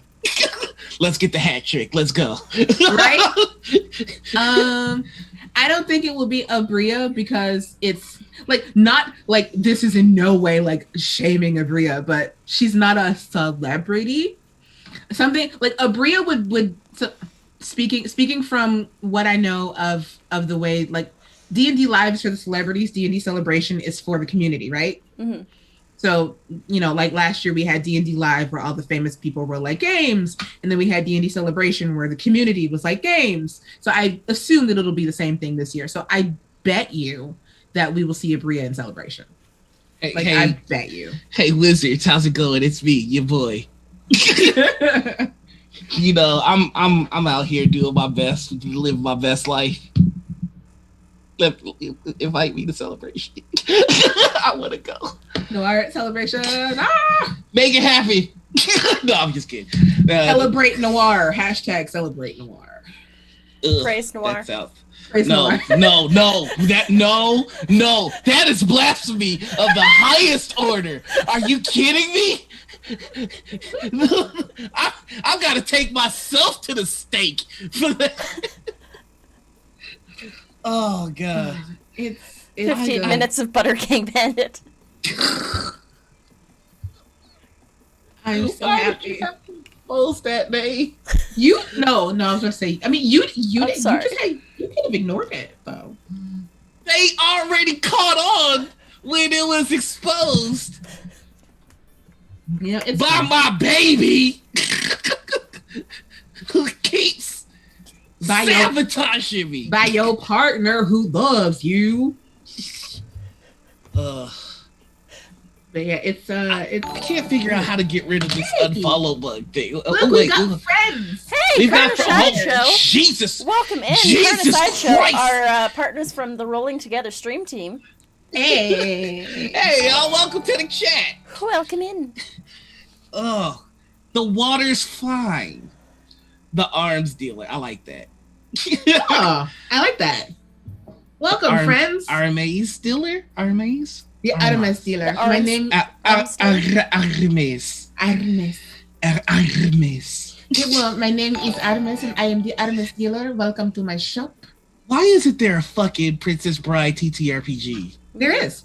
Yeah, there is. What? There is. Why has no one told me that there's a Princess Bride? Thank you RPG. for all those follows, everybody. Welcome in. Holy smokes. Look at all those follows. Yeah, the arms dealer. People love y'all. No, people love you. This ain't These us. people do not know me. These people don't know me. Time out. You think there's anybody in this space that don't know you? There's an oh my gosh, it's LaTia in chat. Who did that? Traitor. You're a traitor. Perfectly timed. Thank you. My God. Thank you for that, I don't win often, but that one I need. Like, who's this loud guy in the hat? Oh shit, it's LaTia. No, I know what you mean. You need the punctuations in there for that to make sense. Right. No, I just can't stop watching my hands. Is that what we're doing now?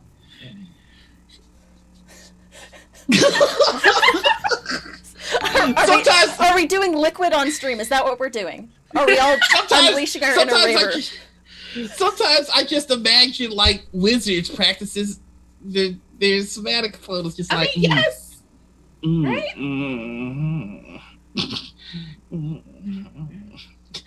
It's been a while. Like Wizards just be tutting. Right? We're summoning a Bria to take over Morning Ritual next week. Yo, be careful when casting during the Summer of a Bria. There's a 5% chance you accidentally cast a Bria in whatever game you're playing. If you're summoning anything, there's always a 0.1% chance that a Bria will show up. Where is the Bria stat block? We need it. Everybody needs a Bria stat block. Where's DJ? Oh, what's his name? D&D, yeah. I'm sure Deej has done a stat block for a Bria. We need him on the ball. FedEx, no, come back. Has D&D made a stat block for you? Yes, D&D has made a stat block for me. He made one for me too, and it's pretty dope. Hey! I'm level 14. Nice. I don't know what level I'm at. My stat block is somewhere around here. I have to find it. See, I love watching her on Rivals. Wow. Yeah. Yeah, nobody.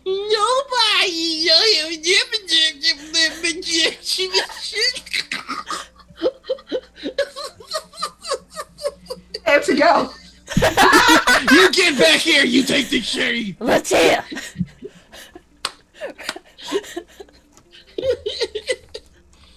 Oh my god. Welcome to Morning Ritual, everybody. This is our TTRPG talk show for those of you who've just showed up. We have guests each week, so maybe stick around. I've got so much shit that I need to write, but I kind of want to just write Abria as a patron. Abria as a Warlock Patron? Yes. Yeah. Love it. Love to see it. Well, we still need to do the patron stat block for Dusk-Colored Man. Oh, the dust-colored man. Oh, the dust-colored man. Oh, the dust-colored man. He's back. He's still. I had to do the callback to the first time you were on. Oh, that was your episode, wasn't it? Yep. Sure was. Jesus. Sure was. How long has this show been on? Like, how long have we been doing this? Forever. It's time to wrap it up. I can tell you that our first episode was in July. We're almost at a year? We're almost at a year. No. Our first episode, me and you were on, it was me and you, and it was July, I think, 25th. Was our first episode. Wow. Oh, just before your birthday, boy. Just before your birthday. Ugh. We don't need to talk about that. Hey, everybody. Noir's birthday is next month, and you should celebrate it. Yeah, LaTia will talk. Mm-hmm. Okay, anyway. You gave me carte blanche.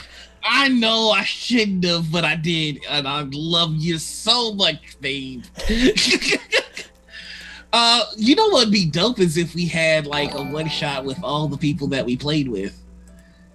That's so many people. A couple of one shots. That's so many people. Yeah, I mean, yeah, but like, think of how dope the cast would be if we were able to make it happen. So many people. Yeah, I know, right? Birthday. Wait, what? Butter Gang birthday! Yes! Hey, Noir. Yes. We love you. We love you, though. Yeah, I love y'all back. We love and appreciate you. You're a really cool dude. I just asked my honey if I could get a Respect Women juice cup for my birthday. Yeah, that's what's up. That's what's up. Hey, we were born in the best month. July birthdays, baby. We out here. Summer birthdays. It's that Leo pride. Leos. Whatever. The best zodiac. Whatever. Leos are the best, and I will hear nothing further. I'm gonna headbutt you. With my horn. You know what? You know what? Everybody has planets. Do you know what my star sign is? The sun. You know what? Everything revolves around me. You know what? I have to go. This is Sagittarius Eraser. Right. What was that? This is Sagittarius Erasure. Right? This is Aries Erasure. I will not stand for Oh my god, are there 3 fire signs in this chat?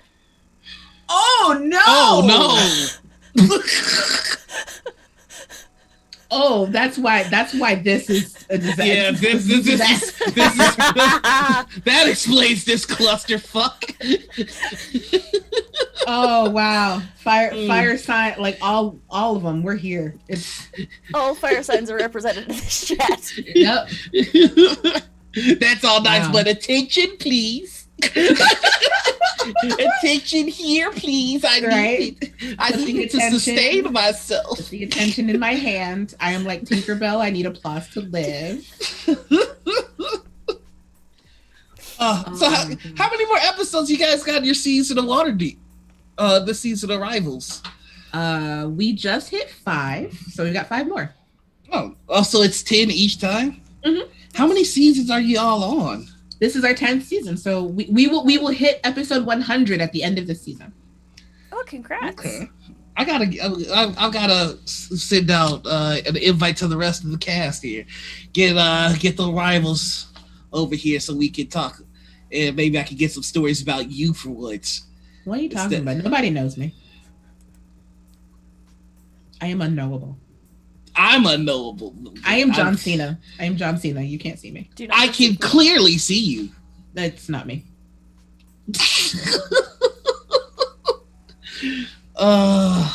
Okay. Well, we're on the second half of our show, which means that we are now in the portion of the show where we ask LaTia about a that guy story. What? So if you are unfamiliar, the that guy portion of the show is if you've been in TTRPG long enough, you've probably had the displeasure of sitting at a table with a veritable black hole of fun. Yeah, that guy. Someone, if they were yeeted into the sun, your enjoyment of the experience would be improved exponentially. So, LaTia, on our show, we have had a biter gaslighter, someone that bit. Yes, I remember the biter gaslighter. Bit a player and then pretended that didn't actually happen IRL. Well, we had someone that used RP bleed to end a relationship or end a engagement, I believe. Yeah.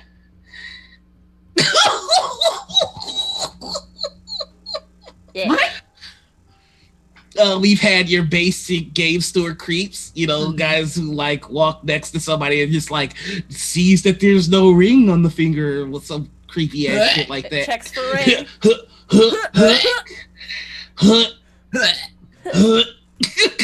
No, I have been an unfortunate victim. I have been an unfortunate victim of being the DM's favorite. Oh no. Oh no. I've done that. I've been there. Yeah. I think this is a different that guy than that guy I mentioned last time because I don't remember which that guy I talked about last time, but it's sad that you have more than one. It's sad that anybody has more than one. Sad that anybody has more than one. But no, this was, and I'm sure he was a nice fellow, but everything about him screamed stereotypical nerd. Like white guy, didn't dressed like he lived in his mother's basement, did not get over his acne from high school, Jesus, awkward, and there's a girl at my table, she needs everything. And I wasn't the only girl at the table, but I was the only black girl at the table. Oof. So, it was, we were playing an Out of the Abyss campaign, which, if you're unfamiliar with that book, you're basically trapped in, like, you're trapped, imprisoned in the underworld and in the Underdark. And it's an Underdark adventure that ends with summoning the princes of the princes of the Nine Hells, whatever. Princes of the universe. All right. Yeah. Yeah. So, but anything that I showed a minor interest in, I got. I want. So this was my tiefling rogue Pixie, who I haven't played in. Like, we were level 14 or 15 when this campaign ended, so I definitely haven't played her in a while. But I wanted a pet basilisk. I got it. I got all the good pulls from the deck of many things because for whatever reason he let us pull from the deck of many things at the end of every session, which was weird. It was great. It was great because I got a whole bunch of good stuff. But yeah, I got good pulls from the deck of many things. I got, like, if there was anything I wanted, like anything that I wanted at that campaign, I got, which cool. But doesn't really like everybody else's enjoyment at the table suffers for that. Oh my god, that's terribly uncomfortable. It's real uncomfortable.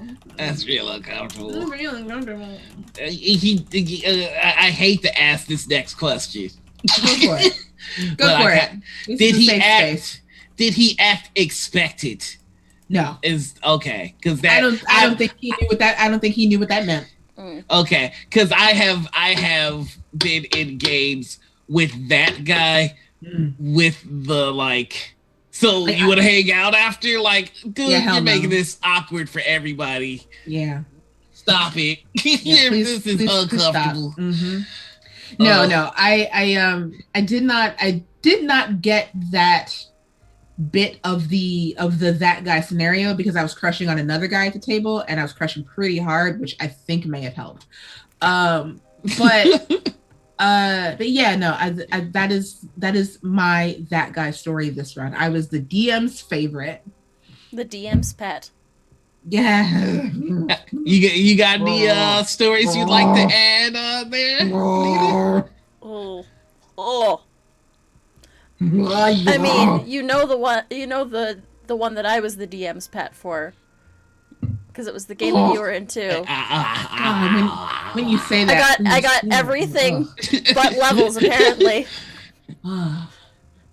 We don't want to talk about that stupid leveling up system, but anyway, I recently encountered a new form of that guy. Oh yeah. And this was a very interesting one. I call this that guy the clout killer. Okay. I was playing in like an offline, just kind of chill, want to play some D&D game. Mm-hmm. And this person kept talking to me about some of the stuff that I was in. Like, you know. Oh no! The clout chaser? Well, like they were talking to me about like, you know, games that I've been in and like stuff that I've done. I'm like, okay, that's cool. I just kind of want to play D&D right now. And they were the GM, and I think like like they just were hammering at me like throughout the like I could do nothing right. Like, interesting. And like they existed just to take you down a peg? Yeah. Okay. Okay. Weird. Yeah, and like in character and in game, they were talking about some of the stuff, like referencing some of the shit that I've done. It was very uncomfortable. That's weird. I felt very like, why is this happening to me? That feels so parasocial. I was about to call them the parasocial that guy, because even if it's not complimentary, that is still like, it's too close. Like, let me give you an example so people like, because I want to be, I had to like really sit back and like, let me see if I'm being just a sensitive, you know, because I'm a sensitive guy. Let me see if I'm just being overly sensitive. You're a soft boy, we know. I'm a soft boy. Look at me, I jiggle. Anyway, y'all not ready for these moves. Please all right. Stop. No. Okay. All right. So here's the scenario. We are looking for a thief that stole something from a noble family, and I was playing a rogue. Mm-hmm. So I went to the bar or the local tavern to get some information. Mm-hmm. And I kind of flashed my thieves' cant just to see if anybody was, you know, would pick it up. Was going to pick up on it. So the guards in the tavern immediately attack me.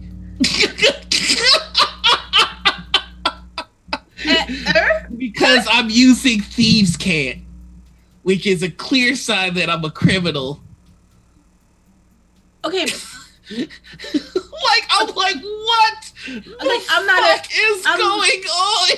I'm not about to get into again, this is one of those things where I could go off into a tangent about D&D mechanics and how thieves' cant actually works, but like, I love the way thieves' cant actually works. It's fucking Have you seen Dale Kingsmill's video about Thieves' Camp? No. Oh my God. Watch that shit. Like the way Dale Kingsmill has I need to write that down. Has fitted Thieves' Camp into her worlds. She's expanded upon Thieves' Camp in a way that makes it so much more interesting as a concept. I'm gonna put her name in chat. Dale Kingsmill, aka Daily. I truly feel like Thieves' Camp and Druidic are like two of the most thematically interesting things that nobody digs into. Yeah. That nobody fucks. Like the fact that, and I know we're just jumping topics here, but the fact that it is like a grave and unforgivable sin for a druid to teach anybody Druidic is like, why don't we play with that more? I don't. The thing about Druidic that gets me is that like it is a language on its own, but I also feel like given how closely connected to nature and things like that, Druidic doesn't have to be like a written language. Like, can you imagine like somebody who is very, very into like the language of plants and flowers and stuff like that? Like, if you imagine like let's take like we do not stand this person in this house, but the easiest example that I can give is when Snape does the question to Harry Potter in the first book. Like, what do you get when you aconite and wolfsbane and whatnot? And people who know the language of flowers know that those particular plants mean like regret and apology and stuff like that. So like if you knew that there was an area where druids lived and you saw a certain batch of flowers and plants that meant dangerous enemies ahead, like, can you imagine how much you can expand on Druidic, not just as a language, but as like a theme? Oh, like, yeah. Druidic is not just language. I could talk about this for fucking ever, okay? Like, you know what you just really like, I never thought of using like actual plants as part of the language, but do you know how threatening it would be if you understood the language of plants and you got a bouquet that was basically like, I'm coming for you? Like, that is dope. like everybody sees it like, you got this beautiful bouquet, but you know the language. That's a plot hook for your druid right there. Is you wake up one morning and a delivery of flowers shows up, and your druid knows for a fact that means that someone from their past is coming to get them. Like, I read, like, there are so many fanfics that play with the language of flowers. Yeah. That, like, people are stealing that, by the way. That's fucking brilliant. Absolutely take it. Like, honestly, I may do a video on it. Like, I may legitimately do a video on it because that is something that I have never seen that I would love. Like, it almost makes me want to build another druid because the language of plants and flowers, like, I love plants and flowers so much. And that is a language that is not looked into enough. Flowers as messengers. Absolutely, Kind Ranger. Like you said, imagine getting a bouquet. Like, you are a part of a conclave of druids that you've lost contact with, and all of a sudden you receive this bouquet full of flowers from your homeland and a couple of warning flowers, and you're like, I'm sorry, what? The druid starts freaking out for no reason. That single-handedly makes Druidcraft a much more potent and expressive spell. Yes, it does. That alone just makes Druidcraft like. And I kind of, one of the things is I've always loved languages in these games. And again, we don't stand this person. In fact, they are walking garbage. But walking garbage. I truly feel like the way Parcel Tongue is represented in that series, I feel like that's the kind of content, that's the kind of meat that some languages should have, and they just don't. Like, I feel a lot of times in games, it's just like, does anybody have this language? No? Okay, you don't know what this NPC says. Like, we should, like, language is language. That alone should open up stories. Mm-hmm. Like, being able to speak the language of the dragons is such a dope concept that everybody kind of takes for granted. Oh yeah, I speak Draconic, and now I can read this scroll. Like it's so. You know, I mean, all we can do is reference what we know. Like we the way that Matt uses, like, he puts different ages of Draconic, like to use Draconic as a reference here. Matt puts different ages of Draconic in Critical Role.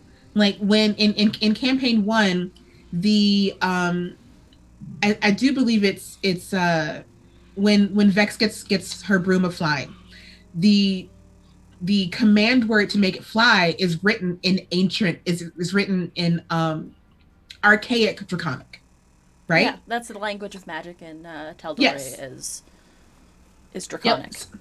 So to have someone speak Draconic and not quite, like, to be able to recognize, like, these languages are older than the players, right? Yes. And I feel like they should reflect that. Like, put archaic Draconic in your spells. Like, visit a conclave of elves that is basically unchanged for 500 years, and they speak a different form of Elvish than the players that you have, and just different dialects, even a different dialect. Like you're saying to these elves, oh, hello, how are you today? And these elves are like, well, when I was a young girl, this is how I used to speak, and this is how we talk back here, and it's just like that, you know. And the dissonance. Like, the dissonance between these NPCs and these characters, just like, what the fuck are you saying to me right now? Go ahead, babe. No, I remember seeing this really interesting, I think it was a TikTok, because I seem to learn things through TikToks these days, where it was, they went to this island, this linguist went to this island and was like, oh, I wanted to hear, like, some folk songs, and, like, talking about nonsense songs. Mm-hmm. And they sang this nonsense song to them, and they realized that it's like it's an ancient form of Norse that had been dead for years, but it was preserved through the song that they thought was nonsense. But no, this is actually the only living record of this language that's left. That's awesome. Like, one of the things that I think that often gets forgotten is that magic is so keenly attached to language. Like, in our world, you know, we have dead languages that just get forgotten, and that's tragic on its own. Like, you know, you look back at history and you see things like the burning of the Library of Alexandria. All of the knowledge there, what was lost, we'll never know, and it's tragic. But there are spells that are tethered to language, and once those words die, they're gone, and the magic that they were able to do is also gone. Like, in my home world of Gloria, I kind of represented the change of 3.5 to 5th edition by, like, you know, there are different ages, and we're living in the 5th age, and the story of, like, the characters from the 3.5 world, like Xander, Catino, and all that, that's the 3rd age, and some of the magic that they were able to do is gone because the language is gone. Like, the idea of prestige classes no longer exists because there are things in the old world that are just gone, but it's mainly the language, and you can't get that back. Like, and like, to reverse that a little bit, the only remnants of some languages that you have are in these spells. Yes. Like, you know, like let's say, like, there's a form of like old gnomish, for example, that, you know, gnomes and halflings live for you know, they live for a very long time, And the only record of some of these, gnomish spells you may have are in the, the tinkering instructions that, that are passed down to you by your great grandfather, or, this particular gnomish way of casting a spell or whatever, like is like the only remnants of language that you have are in these spells that you have not, that you don't even stop to think about that. Like, I think like an archaeologist or anthropologist background wizard would be all about that. Yeah. Like, go on. Like, I kind of like the idea of playing with the divination wizard being really into that as well, because it's the divination to me is all about divination. To me is that guy that hates surprises. Yes. It's just like they're the kind of like you know that person in your life that truly hates surprise birthday parties. That's to me a perfect example of a divination wizard. So it's somebody who just fundamentally can't handle not knowing things. It's that person that always asks secrets. The why. Yes. Or like I love that way of thinking about it, as opposed to the I never want to be hit, or I never want to take damage, or I love that so much. It's like, no, I need to. A divination wizard is just a person with ADHD.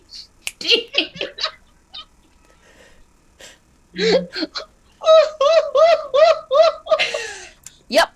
We figured it out. We solved the puzzle. I've got this whole thing of trying to relate magic to music, because like I feel like that's the best way to explain to people the difference between a wizard and a sorcerer. Like a wizard is that person that took the theory classes, went to Juilliard, knows the circle of fifth, and a sorcerer has perfect pitch and can play by ear.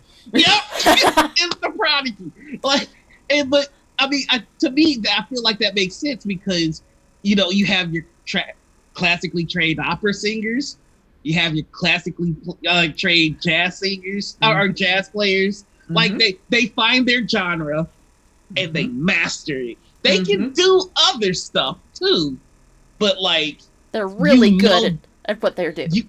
You know them for that, and I feel like a sorcerer is somebody that is a prodigy, and depending on the subclass, I feel like the best way to explain it is like, you've got your choir singer as a sorcerer.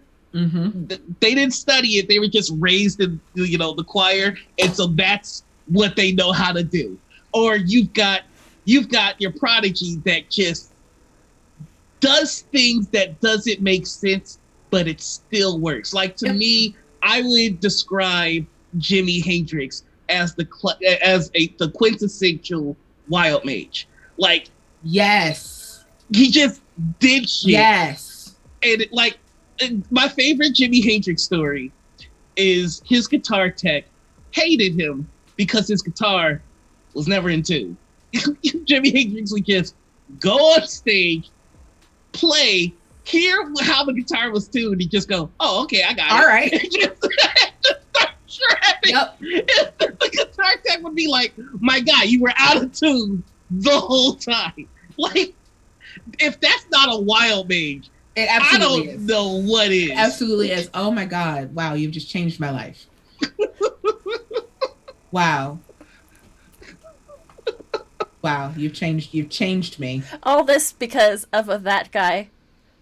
Yeah. I mean, I guess thanks that guy, I guess. Fuck.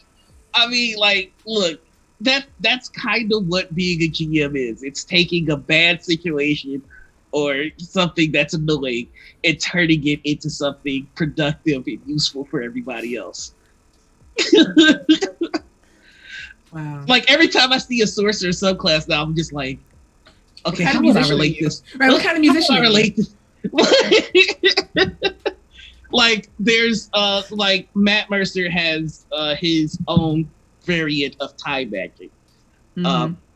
For anybody that doesn't know, I am obsessed with time magic. It is Chronomancer. Thank you. That is what the Noir Enigma is. Like the Noir Enigma is how you unlock time. Look, I even got the riddle box. Right there. You ain't special. You ain't special. I am special. Let me have this. Anyway.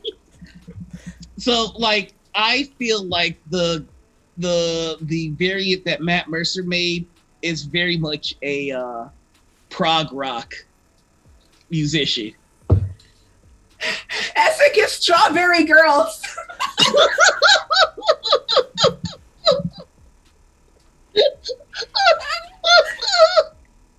Yes. It's true though. Like, oh man. Oh, I love it. Oh man, Dunamancy and Chronomancy in these worlds are Strawberry Girls and Polyphia. Fucking toe. Yes! Put it in my ears. Let me play a Dunamancer. Oh my god. That being said, I respect Matt's take on time magic. I don't love it. It's fair. Again, learn to hate what you love. You gotta be a Bears fan for 2 years and you'll learn. It's the easiest way. You'll get hope. Things will look up. You'll be 5-0 at the beginning of the season. You're thinking like, hey, we're king of the North. And then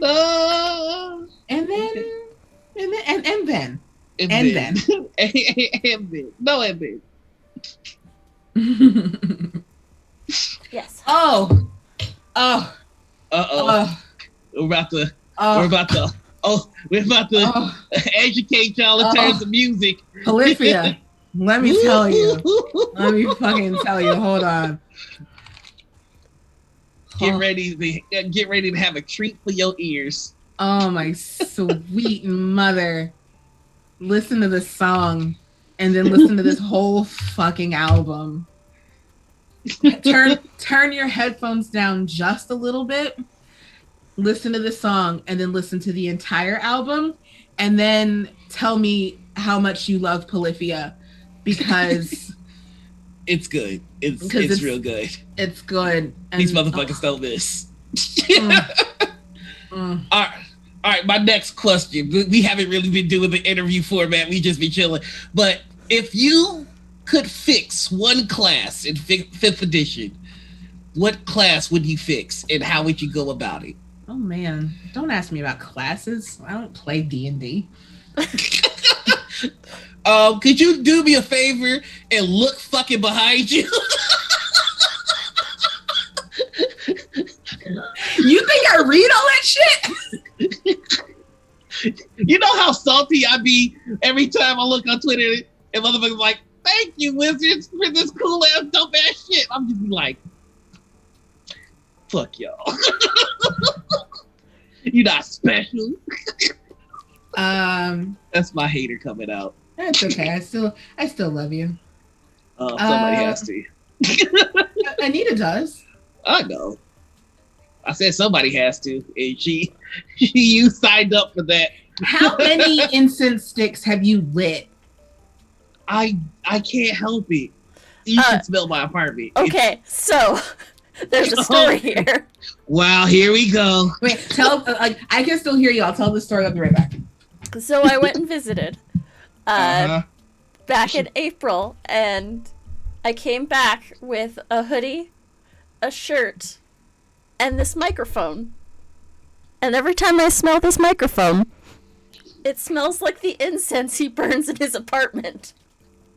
I gotta keep the ghost out. The foam has just absorbed the scent of incense. Can't find my lighter though. That's bumming me out, y'all.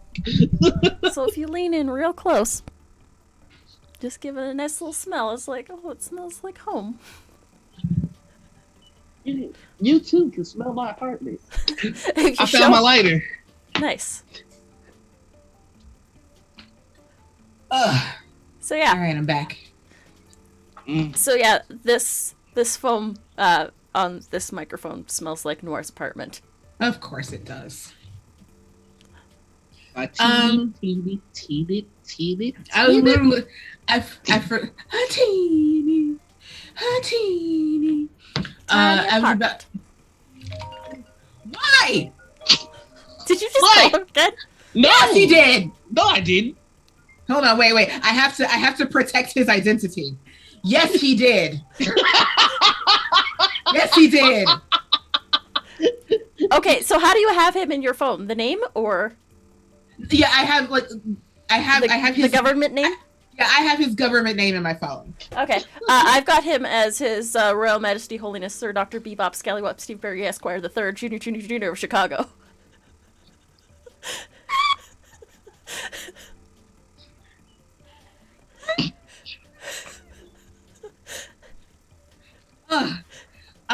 You asked me a question and it was about classes. Yes. What class would you fix? How should I fix? Yeah. I mean, what class do you think is not as good as it should be? I don't care enough to do this. I can go with mine. I'd make Brennan Lee Mulligan's rule for wild magic sorcerers where the threshold for failure scales. I'd make that official. Ooh, I like that. Okay, I like that though. Wait, what? The failure, or not the failure threshold, but the wild magic threshold with scales in Brennan's. Oh. Every time you pass it, it goes up by 1.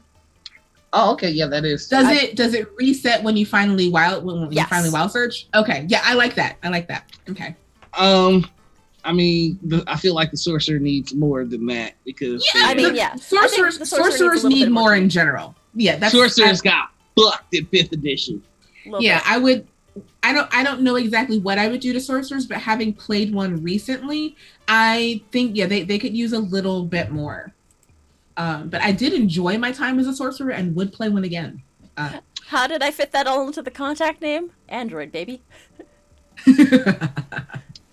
That's been another stress point in our relationship. Aww. The green bubble. The green bubble. The green bubble syndrome. That's why I only talk to my Android friends in Discord. That way I don't have to deal with it. Step your life up. Get an iPhone. What's wrong with you people?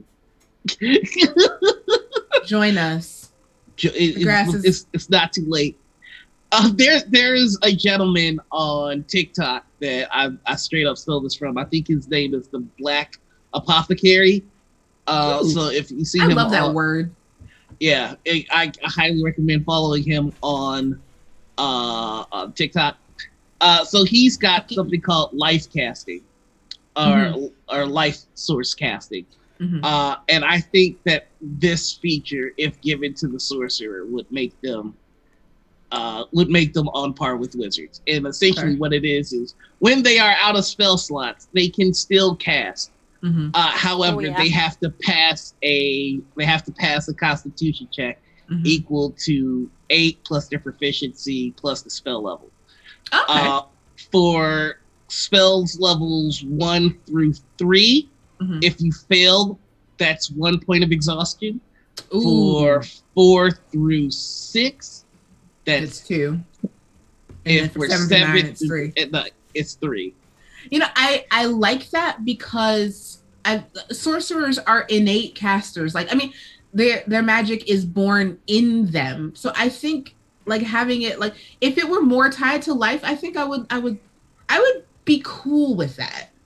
I mean, I think that perfectly represents the difference between a wizard and a sorcerer. Because I mean, a sorcerer once they're out of spell slots, that's kind of it. You know, no amount of studying can push you. Like, your knowledge of the weave does not give you more ability to manipulate it. Exactly. Yeah. But if your whole thing is that I just get magic, I am magic. I am one with the weave. The weave is in me. Right. I I don't really rock with the fact that, you know, okay, I have so many spell slots and then I'm done. Mm-hmm. That's never jived with me. So I like the idea of that you can cast safely for so long before you realize that, oh shit, I'm pushing it. Right. I like that. It also makes it a little bit, it makes it more, I forgot the word I was thinking of. It just makes it more something. Yeah. And there was a variant of the Ranger that I read that was brilliant. I forgot it was a YouTube channel. So check all your favorite D&D YouTube channels. But here's how they fixed the Ranger. They gave them Hunter's Mark as a class ability that they can do so many times per day that don't depend on concentration. Yes. And the damage goes up as they level. Yeah, that is like that alone would improve Ranger, because like in Tasha's they give you favorite foe, which you can take instead of natural explorer, I think, but still it's a concentration spell and the damage is lessened. Like you're like when you like you can only use it twice, because I'm playing a Ranger on Friday nights with that class change. That's combo. Yeah, my Cena Una game. So I'm playing it with that change, because I also did not take Hunter's Mark because I just didn't want to. But yeah, I think that's the only thing that I dislike about it, is that it's less damage and I'm still concentrating. Because like last night I wanted to cast Hail of Thorns on something, but then I realized that I would lose my concentration on favorite foe, so I couldn't do it. Let's see you, Diana. Thank you for stopping by. Bye, Diana. I like how both of you were actually verbal with it, and I was like, thanks, Diana, love you, and chat. What do you think of sacrificing level types spellcast modifier equal HP sacrifice for warlocks to cast a spell without a spell slot? So here's what if I were to design a fix for warlocks, I would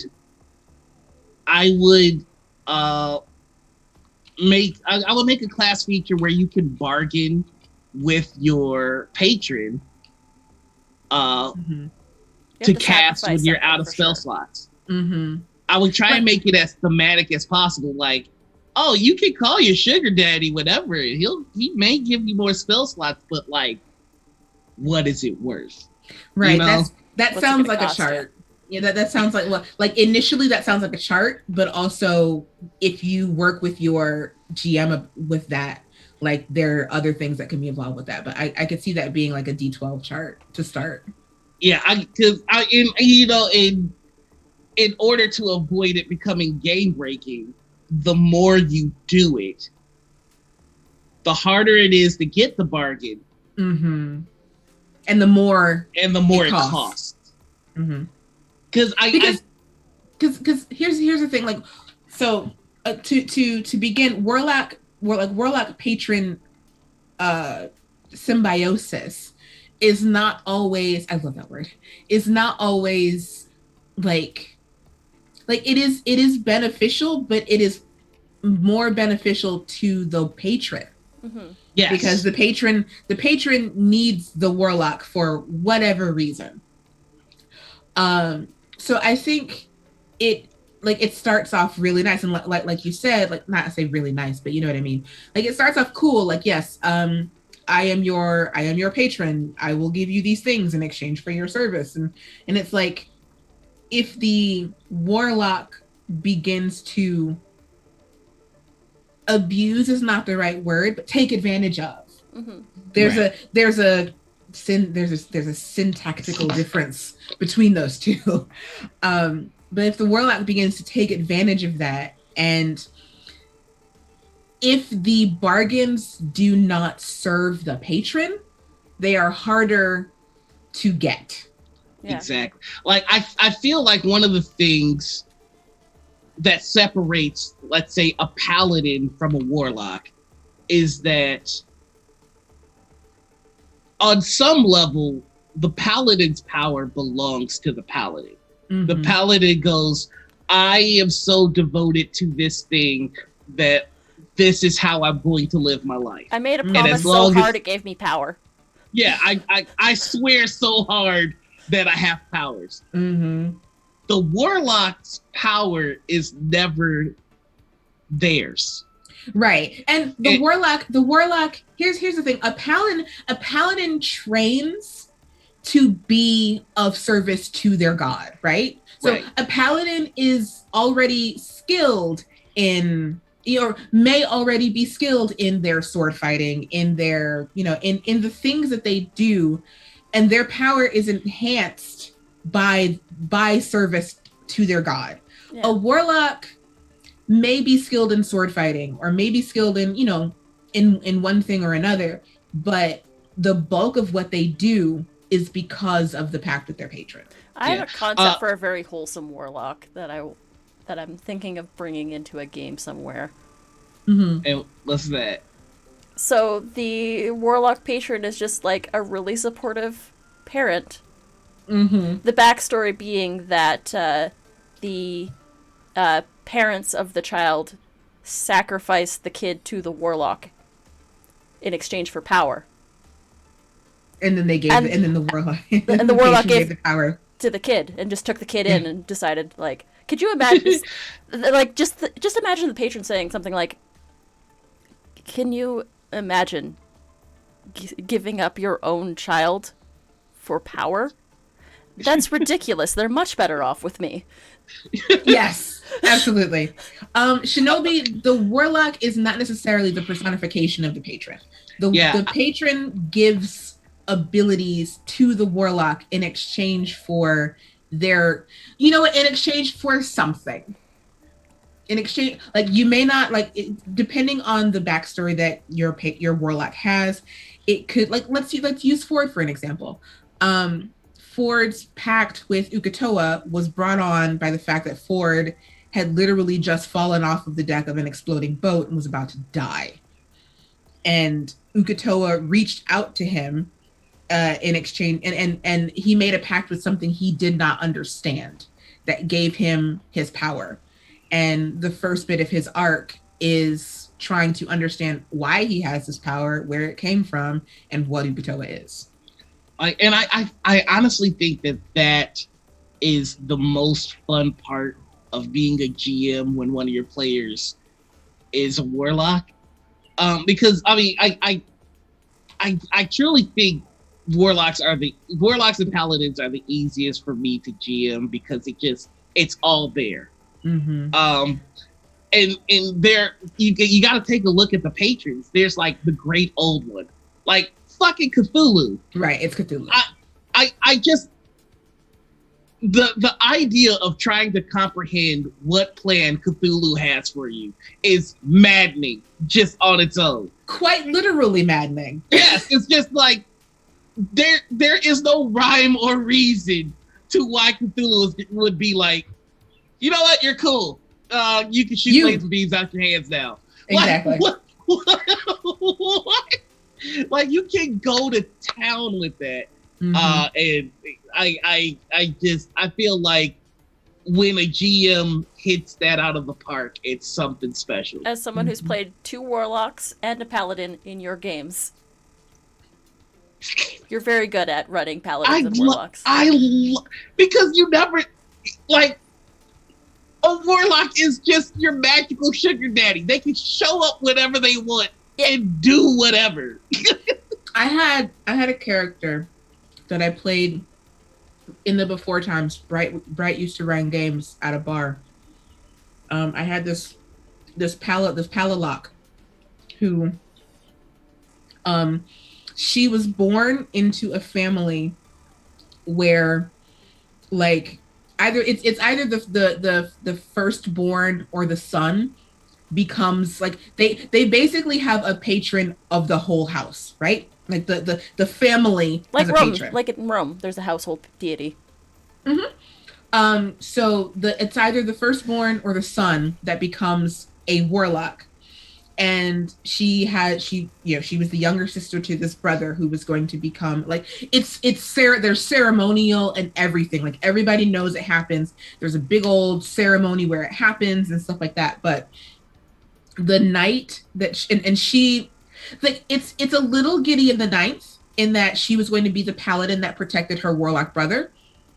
But the night before he was to be warlocked, their patron was like, you know what? You instead. Or the night before she was supposed to take her paladin oath. So I started her off with 2 levels of paladin and then gave her that 1 level of warlock. It's like the night that she was supposed to take her paladin oath, their patron was like, nah, you. there's something about you. You instead, please. I love that. There has been a character concept that I've been wanting to do for a while, which is that of.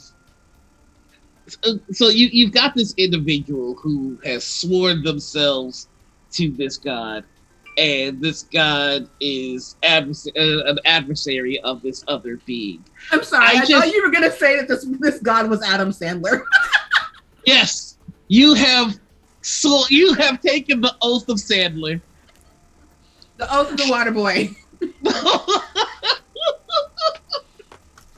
You promote high quality H2O across the flames.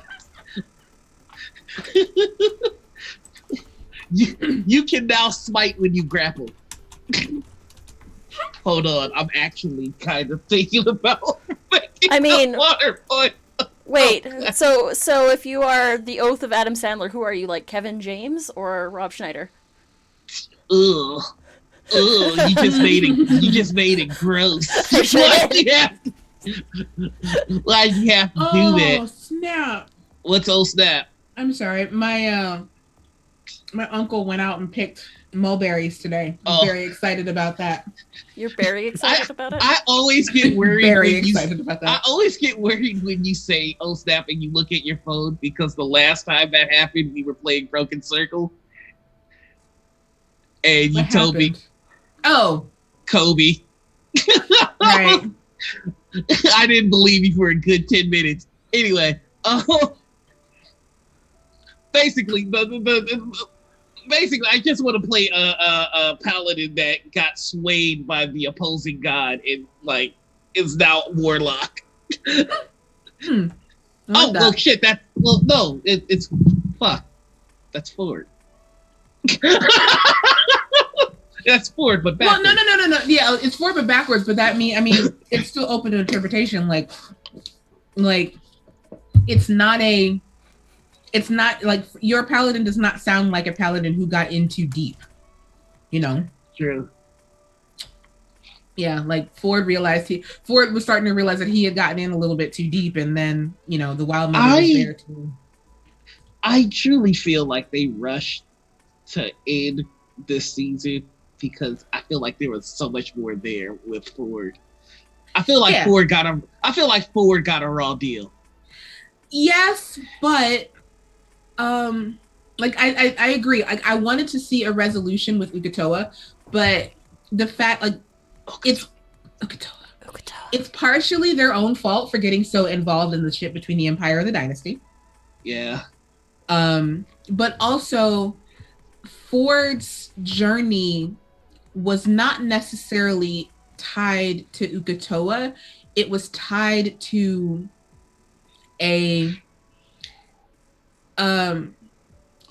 finding out who he really was. Yeah.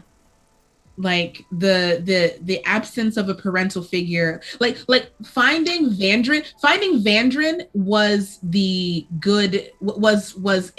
good end to his story. Like, yes, Uk'otoa is still out there, and that's something that he could, potentially discover in one shots or in short stories or in comic books or whatever. But his journey was finding out how his power came. Like, his journey was about finding his power, not in the finding who Uk'otoa is, but finding out what his own power is for. Like the power he had through Uk'otoa was not his, and so when he lost that, he had to find his actual own power through the Wild Mother.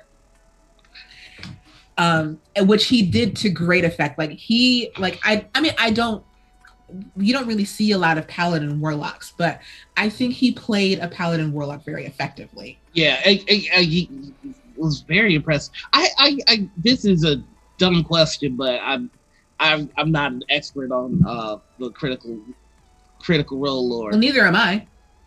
You might be able to answer this. Are the Pantheon is the Pantheon for Wildmount the same as those as the Pantheon in Tal'Dorei?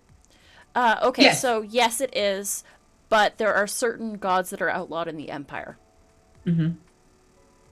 They have the Exandrian Pantheon, like it is the Exandrian Pantheon. So all of the gods that exist in Tal'Dorei also exist in Wildmount, also exist in Marquette, Ithera, everywhere. It's just that in Wildmount, because of the monarchy, certain gods are certain idolatry are banned. Yeah. Are banned. Okay. Well, I just looked, we're at 3 hours, so I think we should start winding down. So I'm gonna hit you with the lightning round. But why? I don't want to leave. I mean, we could just hang out all day. I really don't care. We could, but I can't. That's fair.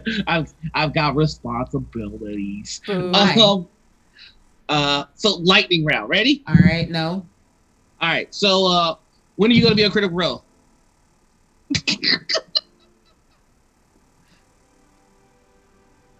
I was hoping you might slip. If you like, oh yeah, June 4th. Like, got you. No. You know what? No, it doesn't work like that. But I hope and pray one day, maybe. Okay. Yeah. When are you gonna be on Jamaican Twitty? So here's this. I would rather be like being on Critical Role would be cool. I would rather be on Narrative Telephone. Ooh, yeah. When are you gonna be on Narrative Telephone? I don't know. Mercer, hit me up. Mercer, hit her up. And then get on. And then hit get us on our up so we show. can get on our show. And then get Liam here. Mercer, just hit everybody up. We love you. Mercer airdrop. The Mercer airdrop. The Mercer airdrop. I'm on the second floor of my house, but Mercer still just like dive bombs through my window. Can somebody make a song a la Shia LaBeouf, but for Matt Mercer? I need that in my life. I mean, if anyone's gonna write the song, it's gonna be you now. I need the song about a murderous Matt Mercer. It that sounds like a you problem now. Somebody make the murderous Matt Mercer. Take two. Somebody make shit. Take three. Somebody make the Somebody make the murderous Matt Mercer song. Yeah. Murderous Matt Mercer musical.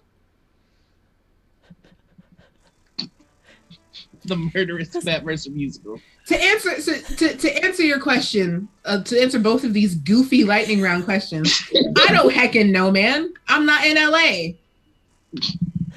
When are we gonna get you into LA? Every Saturday, Kind Ranger.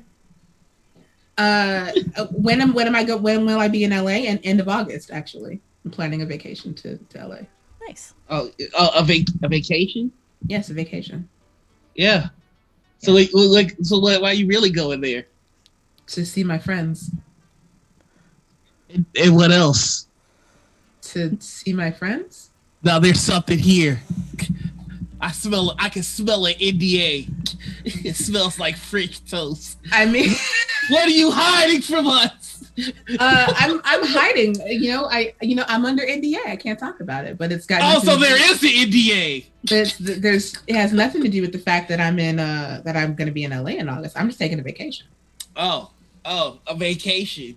Yeah. She says. Yeah, a vacation. I've never taken one of those. Yo, did y'all know that? Go ahead. I was gonna say, you're gonna be at Gen Con this year? I will be. Mm-hmm. Oh, me too. Oh, Oh. really? Yeah. Mm-hmm. Good. What's that about? I don't. Nothing. We'll talk. We'll talk. We'll talk. Okay. You know, Jen. So my planned con schedule for the end of the year is Gen Con, Gamehole Con, and PAX. Nice. That's also mine. Well, ain't that a bitch? Yeah, ain't it? So, just a real quick question. What are you doing in LA? Visiting I'm friends. going to visit friends. What kind of friends? TTRP. By the way, I know this might seem annoying. I know this might seem annoying to you, the viewers. I want you to know that this is what I actually do to LaTia with. Yeah, no. He and I, Noir and I have been friends for, let's see, 2002, 2003. We've been friends for almost 20 goddamn years. Oh my God, so we're old. We are old, crumbling, ashes. Give me your secrets! I'm older than both of you, you fools. Are you? Yes. 2 years older than both of you. Wow, I didn't know that. I thought you were younger than me. Yep, that's right. I'm dating a cougar. Look, I wasn't gonna make the joke. Jesus.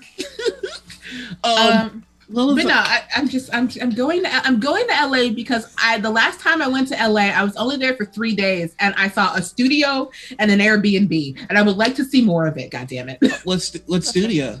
I was there for D&D Live. So what the studio it was in. When is D&D Live happening again this year? July 16th and 17th. That's not quite August. No. Not. I'll find your secrets. I don't believe any of my friends when they say they're just going to LA.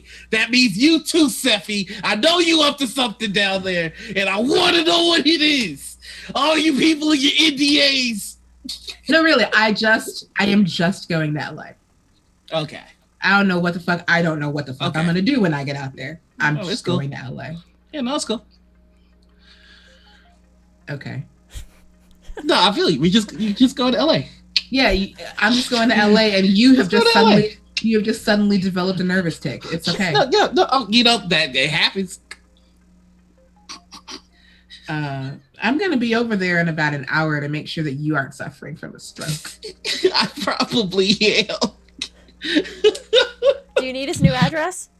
Yes. What? Would you stop giving people my address? No, look, okay, look, I get that the show has probably stopped being entertaining like 40 minutes ago. I don't care. Look, she gave my arch nemesis my address, and now I have an air fryer.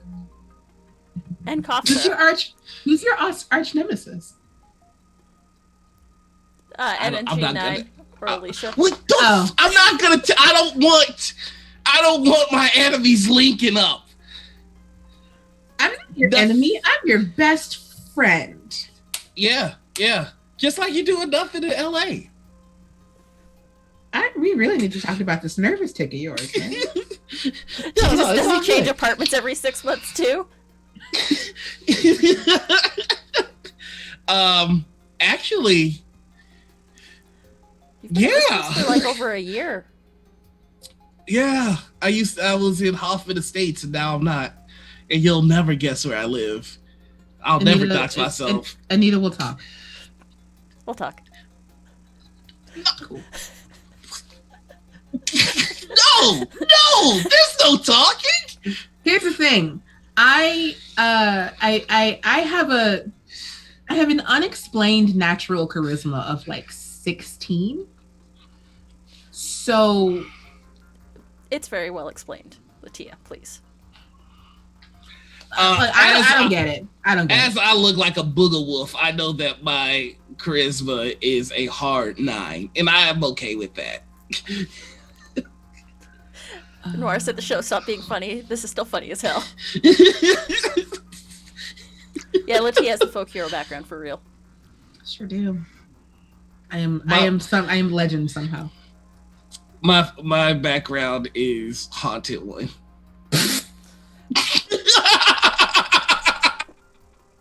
And it's true too. Sometimes I just dissociate and people are like, are you okay? And then one tear comes down and I'm like, I'm good. and then he fades out and it's who can say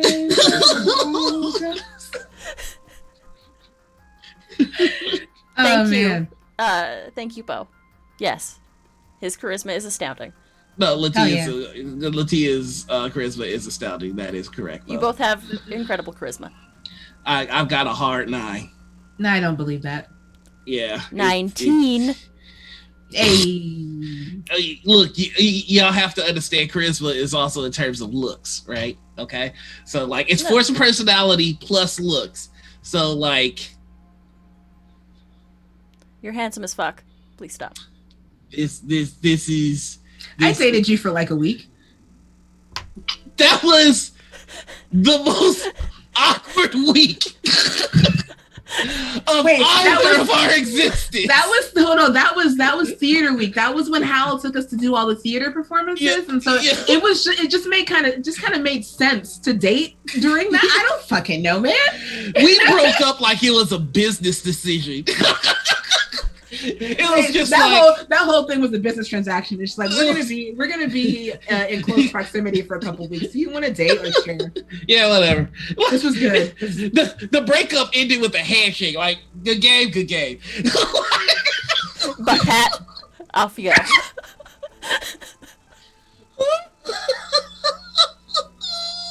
The ancient lore. There is the Nora backstory. He and I dated for like a week. We broke up by committee. I remember when the songs were written. There was a press conference. Yeah, it's just like I don't know. You know, I think one of my ridiculous long-term goals for myself is to manufacture, like, you know, most of Hollywood's relationships are manufactured, but I would like to do that. I would just like to hang out with somebody and be like, you know what, should we date for publicity? And then can we fight about it? And then can we break up really messily? Like, I want to orchestrate that with someone for myself.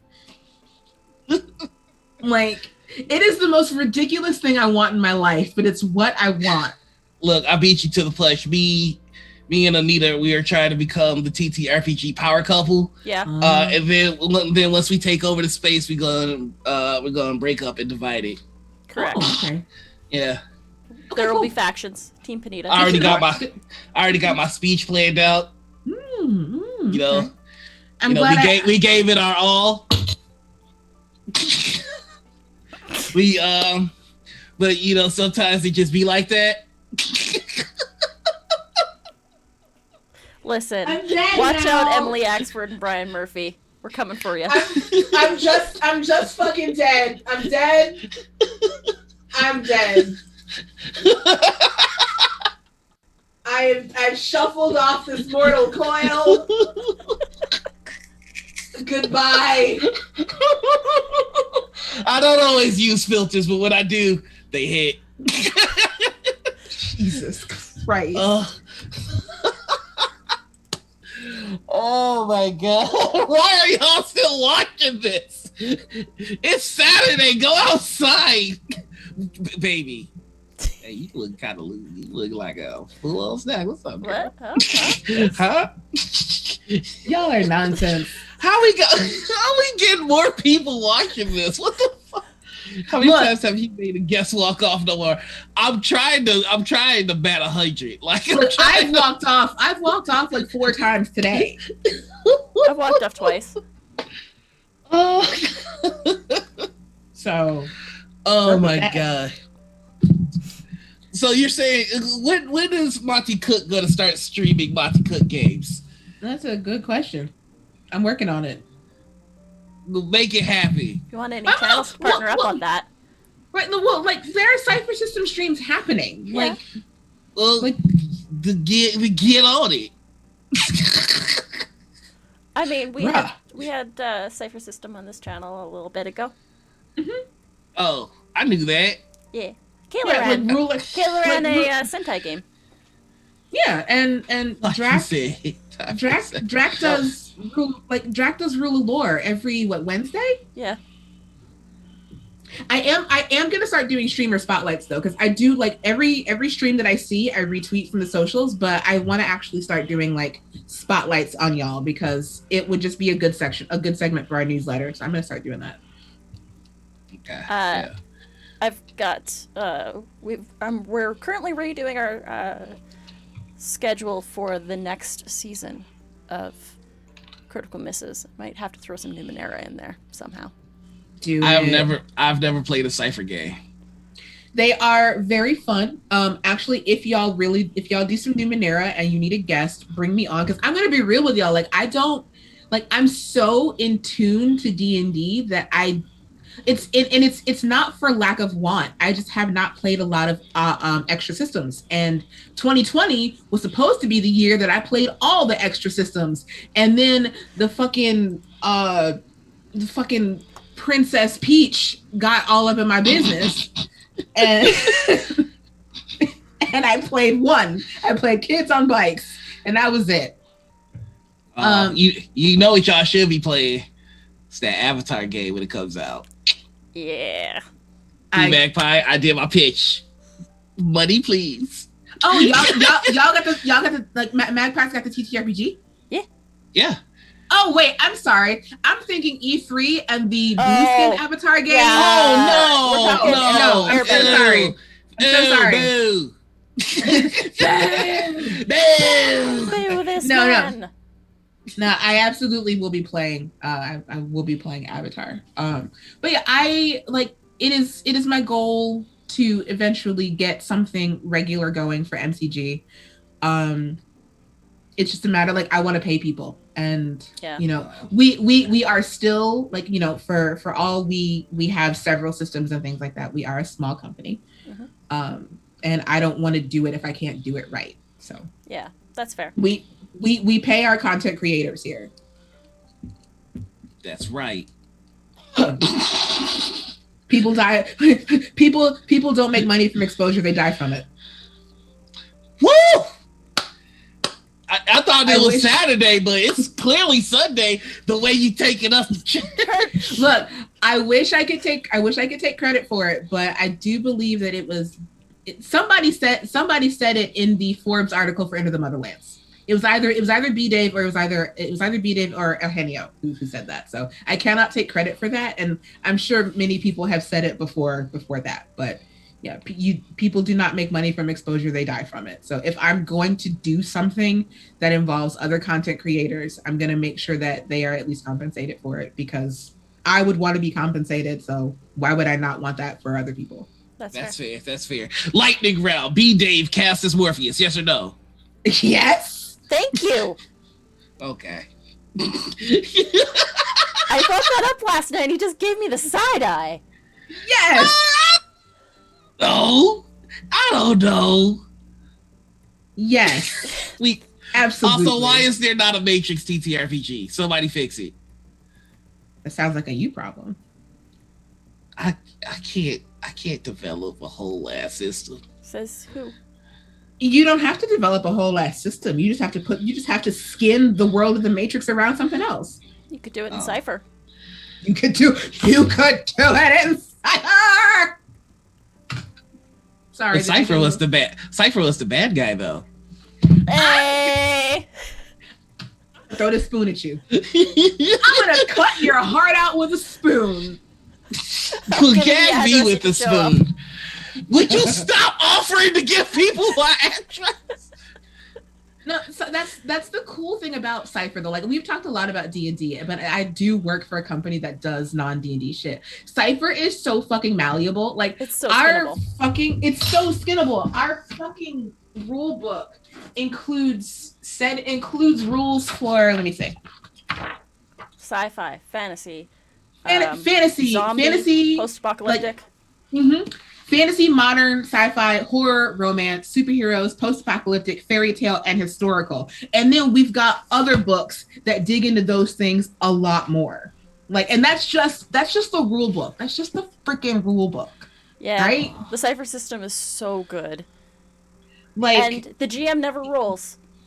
GM never rolls. It's all like all you need is a D. Like you need a D20, a D6, a D10, and like a D4. I kind of want to take a look at that book and see if I can actually run a Matrix one shot, because now I kind of want to run a Matrix one shot. Absolutely can. But everybody has to dress up. Like we did for Matrix 2? Yeah. Oh my god, I forgot about that. Oh my god. Yeah, me, this loser, and all our friends, when Matrix 2 came out, we absolutely dressed up and went to the theater. You were there for that. You absolutely were there for that. We had I remember some. How do I tell this story? So we were wearing trench coats, as you do when the Matrix is popular. And one of our friends, who will go unnamed, you can just say it. You can just say it was Pierre. No, it wasn't. It wasn't Pierre? It was Keith. Oh!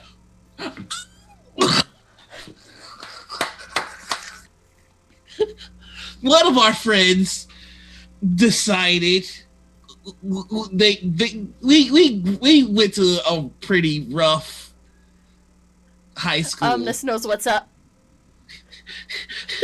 We went to a pretty rough school, and they were getting bullied.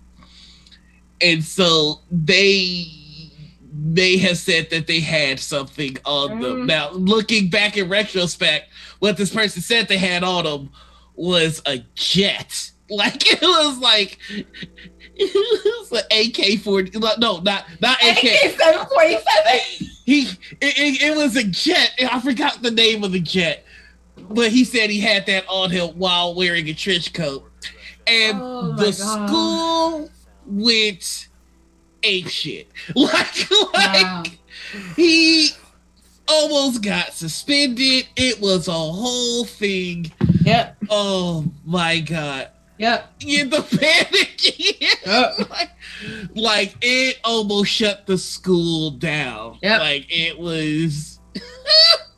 My god, I can't, like, the shit that I'm remembering. Oh my god. Man, we did some dumb shit. Yeah, we did. 2000s, yes, it was very much the 2000s. Yeah, early 2000s. I mean post Columbine, you don't say that shit. No. Yeah, and they were our white friend.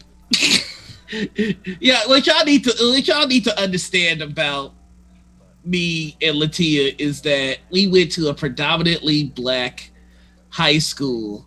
Mm-hmm. But we were the nerds. So we ran with the white kids.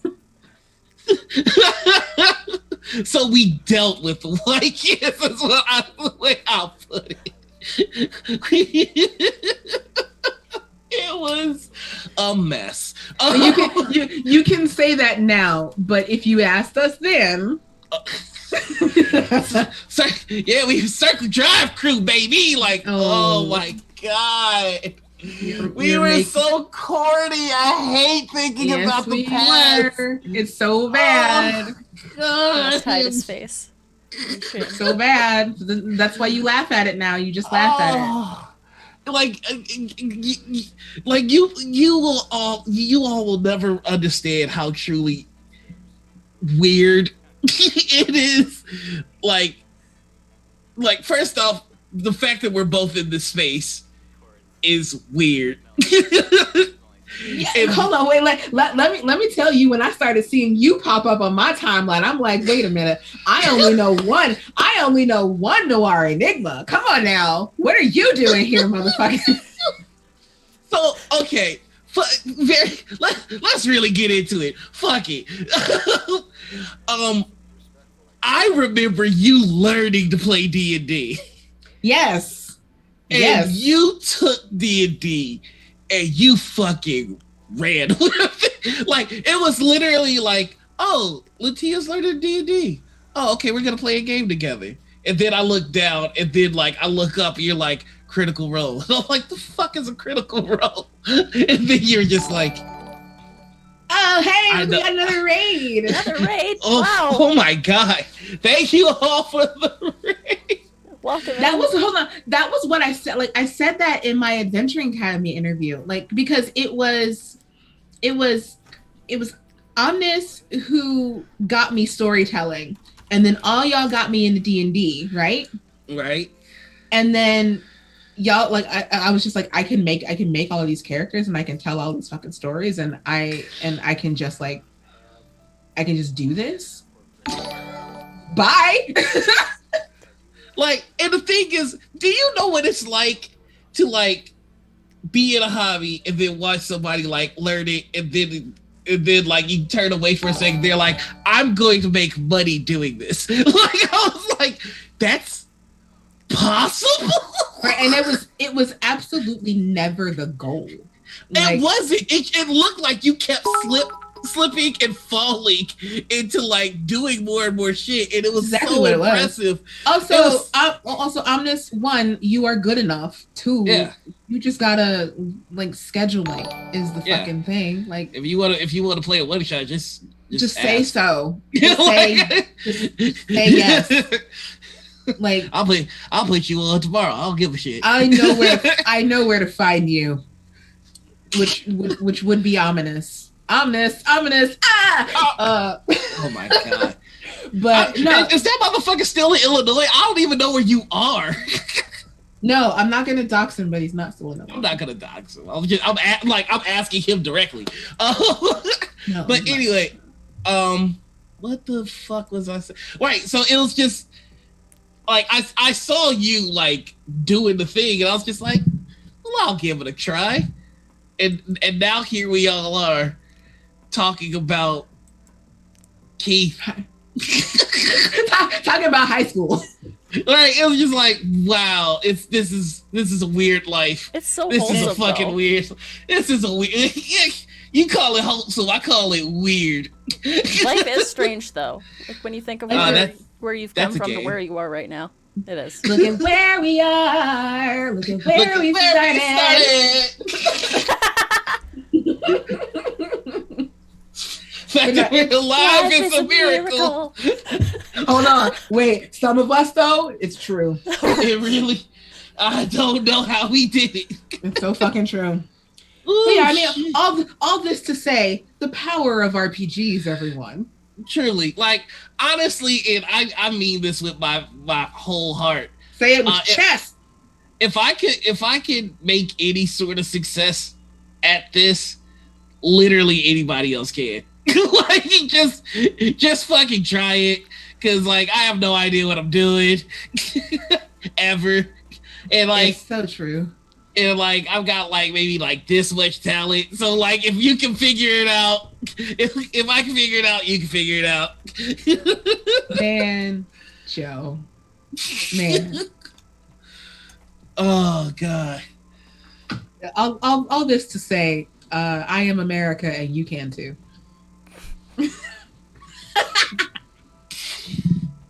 All right, let's get ready to cut it off. I suppose I've got. Which means we'll probably be here for another 35 minutes. You know probably. What? How fucking dare you? Are they lying though? Are they lying?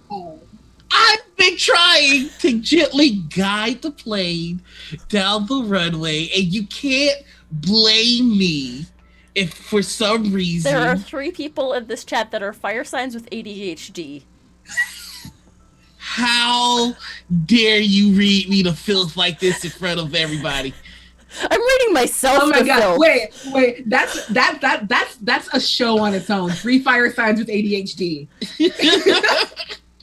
Let's do it. Podcast it. 3 fire signs with ADHD. There it is. We about to be on your ass, 3 black athletes. Thank you, Kind Ranger. I'm so glad that you joined Twitter. Like, I was excited when you did. And I hope everybody that's followed you has been nice to you. And if they haven't, let me know so I can fuck them up. God, I forgot what I was gonna say. You had a question. Blow out. Yeah, I forgot what it was. Yeah. You had questions and then they were gone. That's God ADHD. damn it! God damn it! I forgot. I mean, you were gonna ask me questions. I assume they were written somewhere. I know. I don't ever write anything down for this show. Oh yes, I was gently guiding the plane down. Shoot. What's next for LaTia Jacquise? Well, world domination. That sounds about You heard it right. here first. I plan to be Quiddy's consort and rule by her side as queen consort and Somewhere for you. Summer of Abria. Oh, okay. Winter of LaTia. Summer of Abria, Winter of LaTia. Wow. Winter of Whimsy. Come on. Winter of Whimsy. Wow. It's literally wow. Wow. Oh yeah, here it is. Lightning question. Okay. New Tomb Raider movies, yes or no? Yes. Yes. I haven't seen them, so I just Neither have I. Oh. But I will die for Lara Croft. Absolutely die. The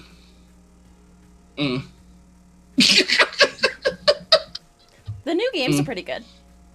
The new games are wonderful, and I'm going it's because this year is the 25th anniversary of Tomb Raider. I want to play them all on stream at some point, so keep an eye out for that. Yeah, the wall. I haven't played them. Tomb Raider movies, yes, except for I will say Temple of Life was not the second one. The second Angelina Jolie movie was not. No, like even as a fan, I can't get behind that one. Gerard Butler was very pretty, but can't get behind that. I mean, he's always pretty. I get behind him. Well, that's the show, everybody. Thank you very much for stopping by.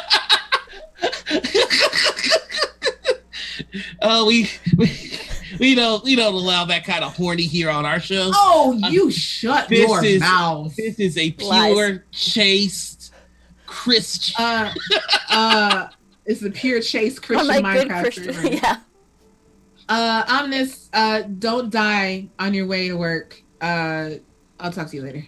On your way back, though, open game. No, I'm just kidding. I hurt my heart saying that. What you get, motherfucker? That's been the show, everybody. I've been your host, Noir. You can find me all over the internet as The Noir Enigma. That's Twitter, Twitch, YouTube, Instagram, and TikTok. Please give my Twitch channel a follow. I'm trying to see if I can crack 1,000 followers by my birthday, July 29th.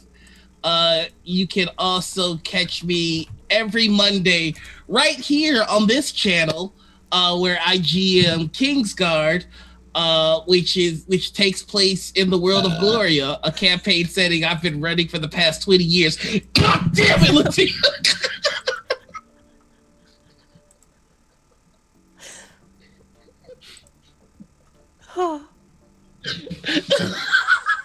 Hey Noir. I love you, man. Is Demi in Gloria? Demi no longer exists in Gloria because Demi was around in the Third Age. Right now, Demi is what is known as Nerve. It's very cool. Like, Anita, you see? Yeah. You see? Yeah.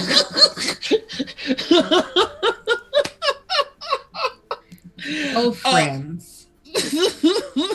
Oh, friends. And Lord. There is a continent called Mitsukai, and I'm just gonna leave it at that. So hold on, what? Yeah. Oh, all right, cool. Anyway, Chris, go to work. Oh my god. And there may be a certain volcano there. That's all I'm gonna say on that too. All right, so that is everything for me. I'm gonna toss it up to my other host, the main host, the pretty and handsome and attractive and Anita, say something, please. Hi, yeah, I'm Anita. help me, save me, or Critical Mistress. You can find me here every time, Ugh. all the time. So you can find me here on Saturdays for Morning Ritual. Our guest next week is TTRPG with Nikki and I'm blanking on names because I'm terrible. But yeah, the crew from TTRPG is going to be here next week and chatting with us. And then after that, what's going on? What's going on? You can find me here for Kingsguard. Currently, our other shows are on break at the moment, but we will be back with a new schedule fairly shortly. We'll be back. You will see. They'll be playing TTRPGs. Nice. God damn it, now I'm gonna write that out. We'll throw it over to our guest today, the wonderful, the lovely, the brilliant LaTia. It's me, your girl, LaTia, everywhere on the internet except for where I'm not, as LaTia Jacquise. If you'd be so kind as to give my Twitch channel a follow, I am trying to hit 1,000 followers by Noir's birthday, July 29th. How fucking dare you! If you just want to head on over to twitch.tv/LaTia Jacquise. Y'all ain't gotta do that. Hit that follow button. That'd be great. You can find me on Sundays at twitch.tv/Rivals of Waterdeep at 10 a.m. Pacific, noon Central, as we continue on our trek to episode 100. You can find me on Fridays at 6 p.m. Eastern, 4 p.m. Pacific. 6 p.m. Central, 4 p.m. Pacific. As I play Tampo, an adventure in the islands of Sina Una on twitch.tv/RockPunchATL. And you can find me on my own channel, which has been wonderfully advertised in chat on Tuesday afternoons, Wednesday evenings, Friday nights, and Saturday nights. Okay. I'm gonna beat the bricks off of you. Playing a whole bunch of other stuff. And if you're interested in non-D&D TTRPGs, you can check Monty Cook Games out. Home of Cypher System, Numenera, The Strange, Invisible Sun, all types of really fun stuff. Holy crap, I didn't know they had that. The Darkest House. The Darkest House is so sick. Speaking of, I forgot about this. You can catch me next Thursday evening at twitch.tv/Vanna as I take a group of brand new to TTRPG people through the Darkest House in a one shot. So that is going to be extremely exciting. I'm real busy next week. Holy cow. You got a full schedule. I do have a full schedule. That's amazing. Look at me. Look at you go. But yeah, anything else that you are interested in that I may do, you can find me on Twitter, where I just cracked 150,000 tweets, which blows my freaking mind. And I'm trying to hit. You know what? A lot of that comes from in the before times when I used to live tweet Critical Role every Thursday. Yeah. So that bulked me up really quickly. But I'm also trying to hit. I'm also trying to hit 10K followers over there, and I'm almost at 9K. So that would be really cool if you'd like to give me a follow. Also, I would like to hit 10K on Twitter as well. You only got 4K to go. You do. You only got 4K to go. You coming up though? Like, I'm proud of you, man. I'm just kidding. I'm just being a dick. I know you are, but I'm using your dickishness to compliment you, which is like the. I hate that. Exactly. like yes, you are a dick, but you are doing amazing things, and I'm so fucking proud of you. Oh, stop! Yeah. Praise. Praise Noir. Right? Praise Noir. Praise Noir. What am I? Goldfish. But yeah, I may stream tonight. If I can get my Arc server fixed up properly, I may stream some Arc tonight. But yeah, it is. Follow LaTia for all the things. Basically, that's what I'm trying to Follow say Noir here. for all the things. Mm-hmm. Follow me. And Only so that I can defeat LaTia. Yeah, no, this is a rivalry that will last until the ages and long after we are both dead, so keep it going. The only reason that I would ever procreate is so that my lineage can continue. Can outlast mine. So, Beautiful. on that note, I should also mention, this month, Critical Misses is raising money for the Transgender Law Center. All bits and subs this month are going to that. And we are currently, I think, at like $760 or $760 raised. Not including bits and subs at the moment. But yeah, if you want to donate more directly, we've got a link to a Tiltify in chat right now. That's awesome. Yeah. Nice. We've been kind of killing it with this donation. We have been killing it. Like, y'all. I'm so proud of y'all. But yeah, thanks everybody for stopping by. And LaTia, thank you for hanging out with us and chatting. Absolutely. I love being here. I can't wait to be your first 3 times. 3 times. 3 times. Real chat. So we're going to go on a raid. I think Hell yeah. online. Do we want to go say hi to Raven? I mean, yeah. Or who else is online that we know? Bright's online too. We can go bug him. Okay, we can go raid Bright Dystopia. Yeah, Bright was in here just a few ago. Just a few. We'll send We'll send some love over to Bright Dystopia. But yeah, thank you all so much for stopping by and hanging out and chilling with us today. For whatever this chaos was. We love you. This has been a blast. But until next time, the ritual has concluded. Bye, everybody. Bye.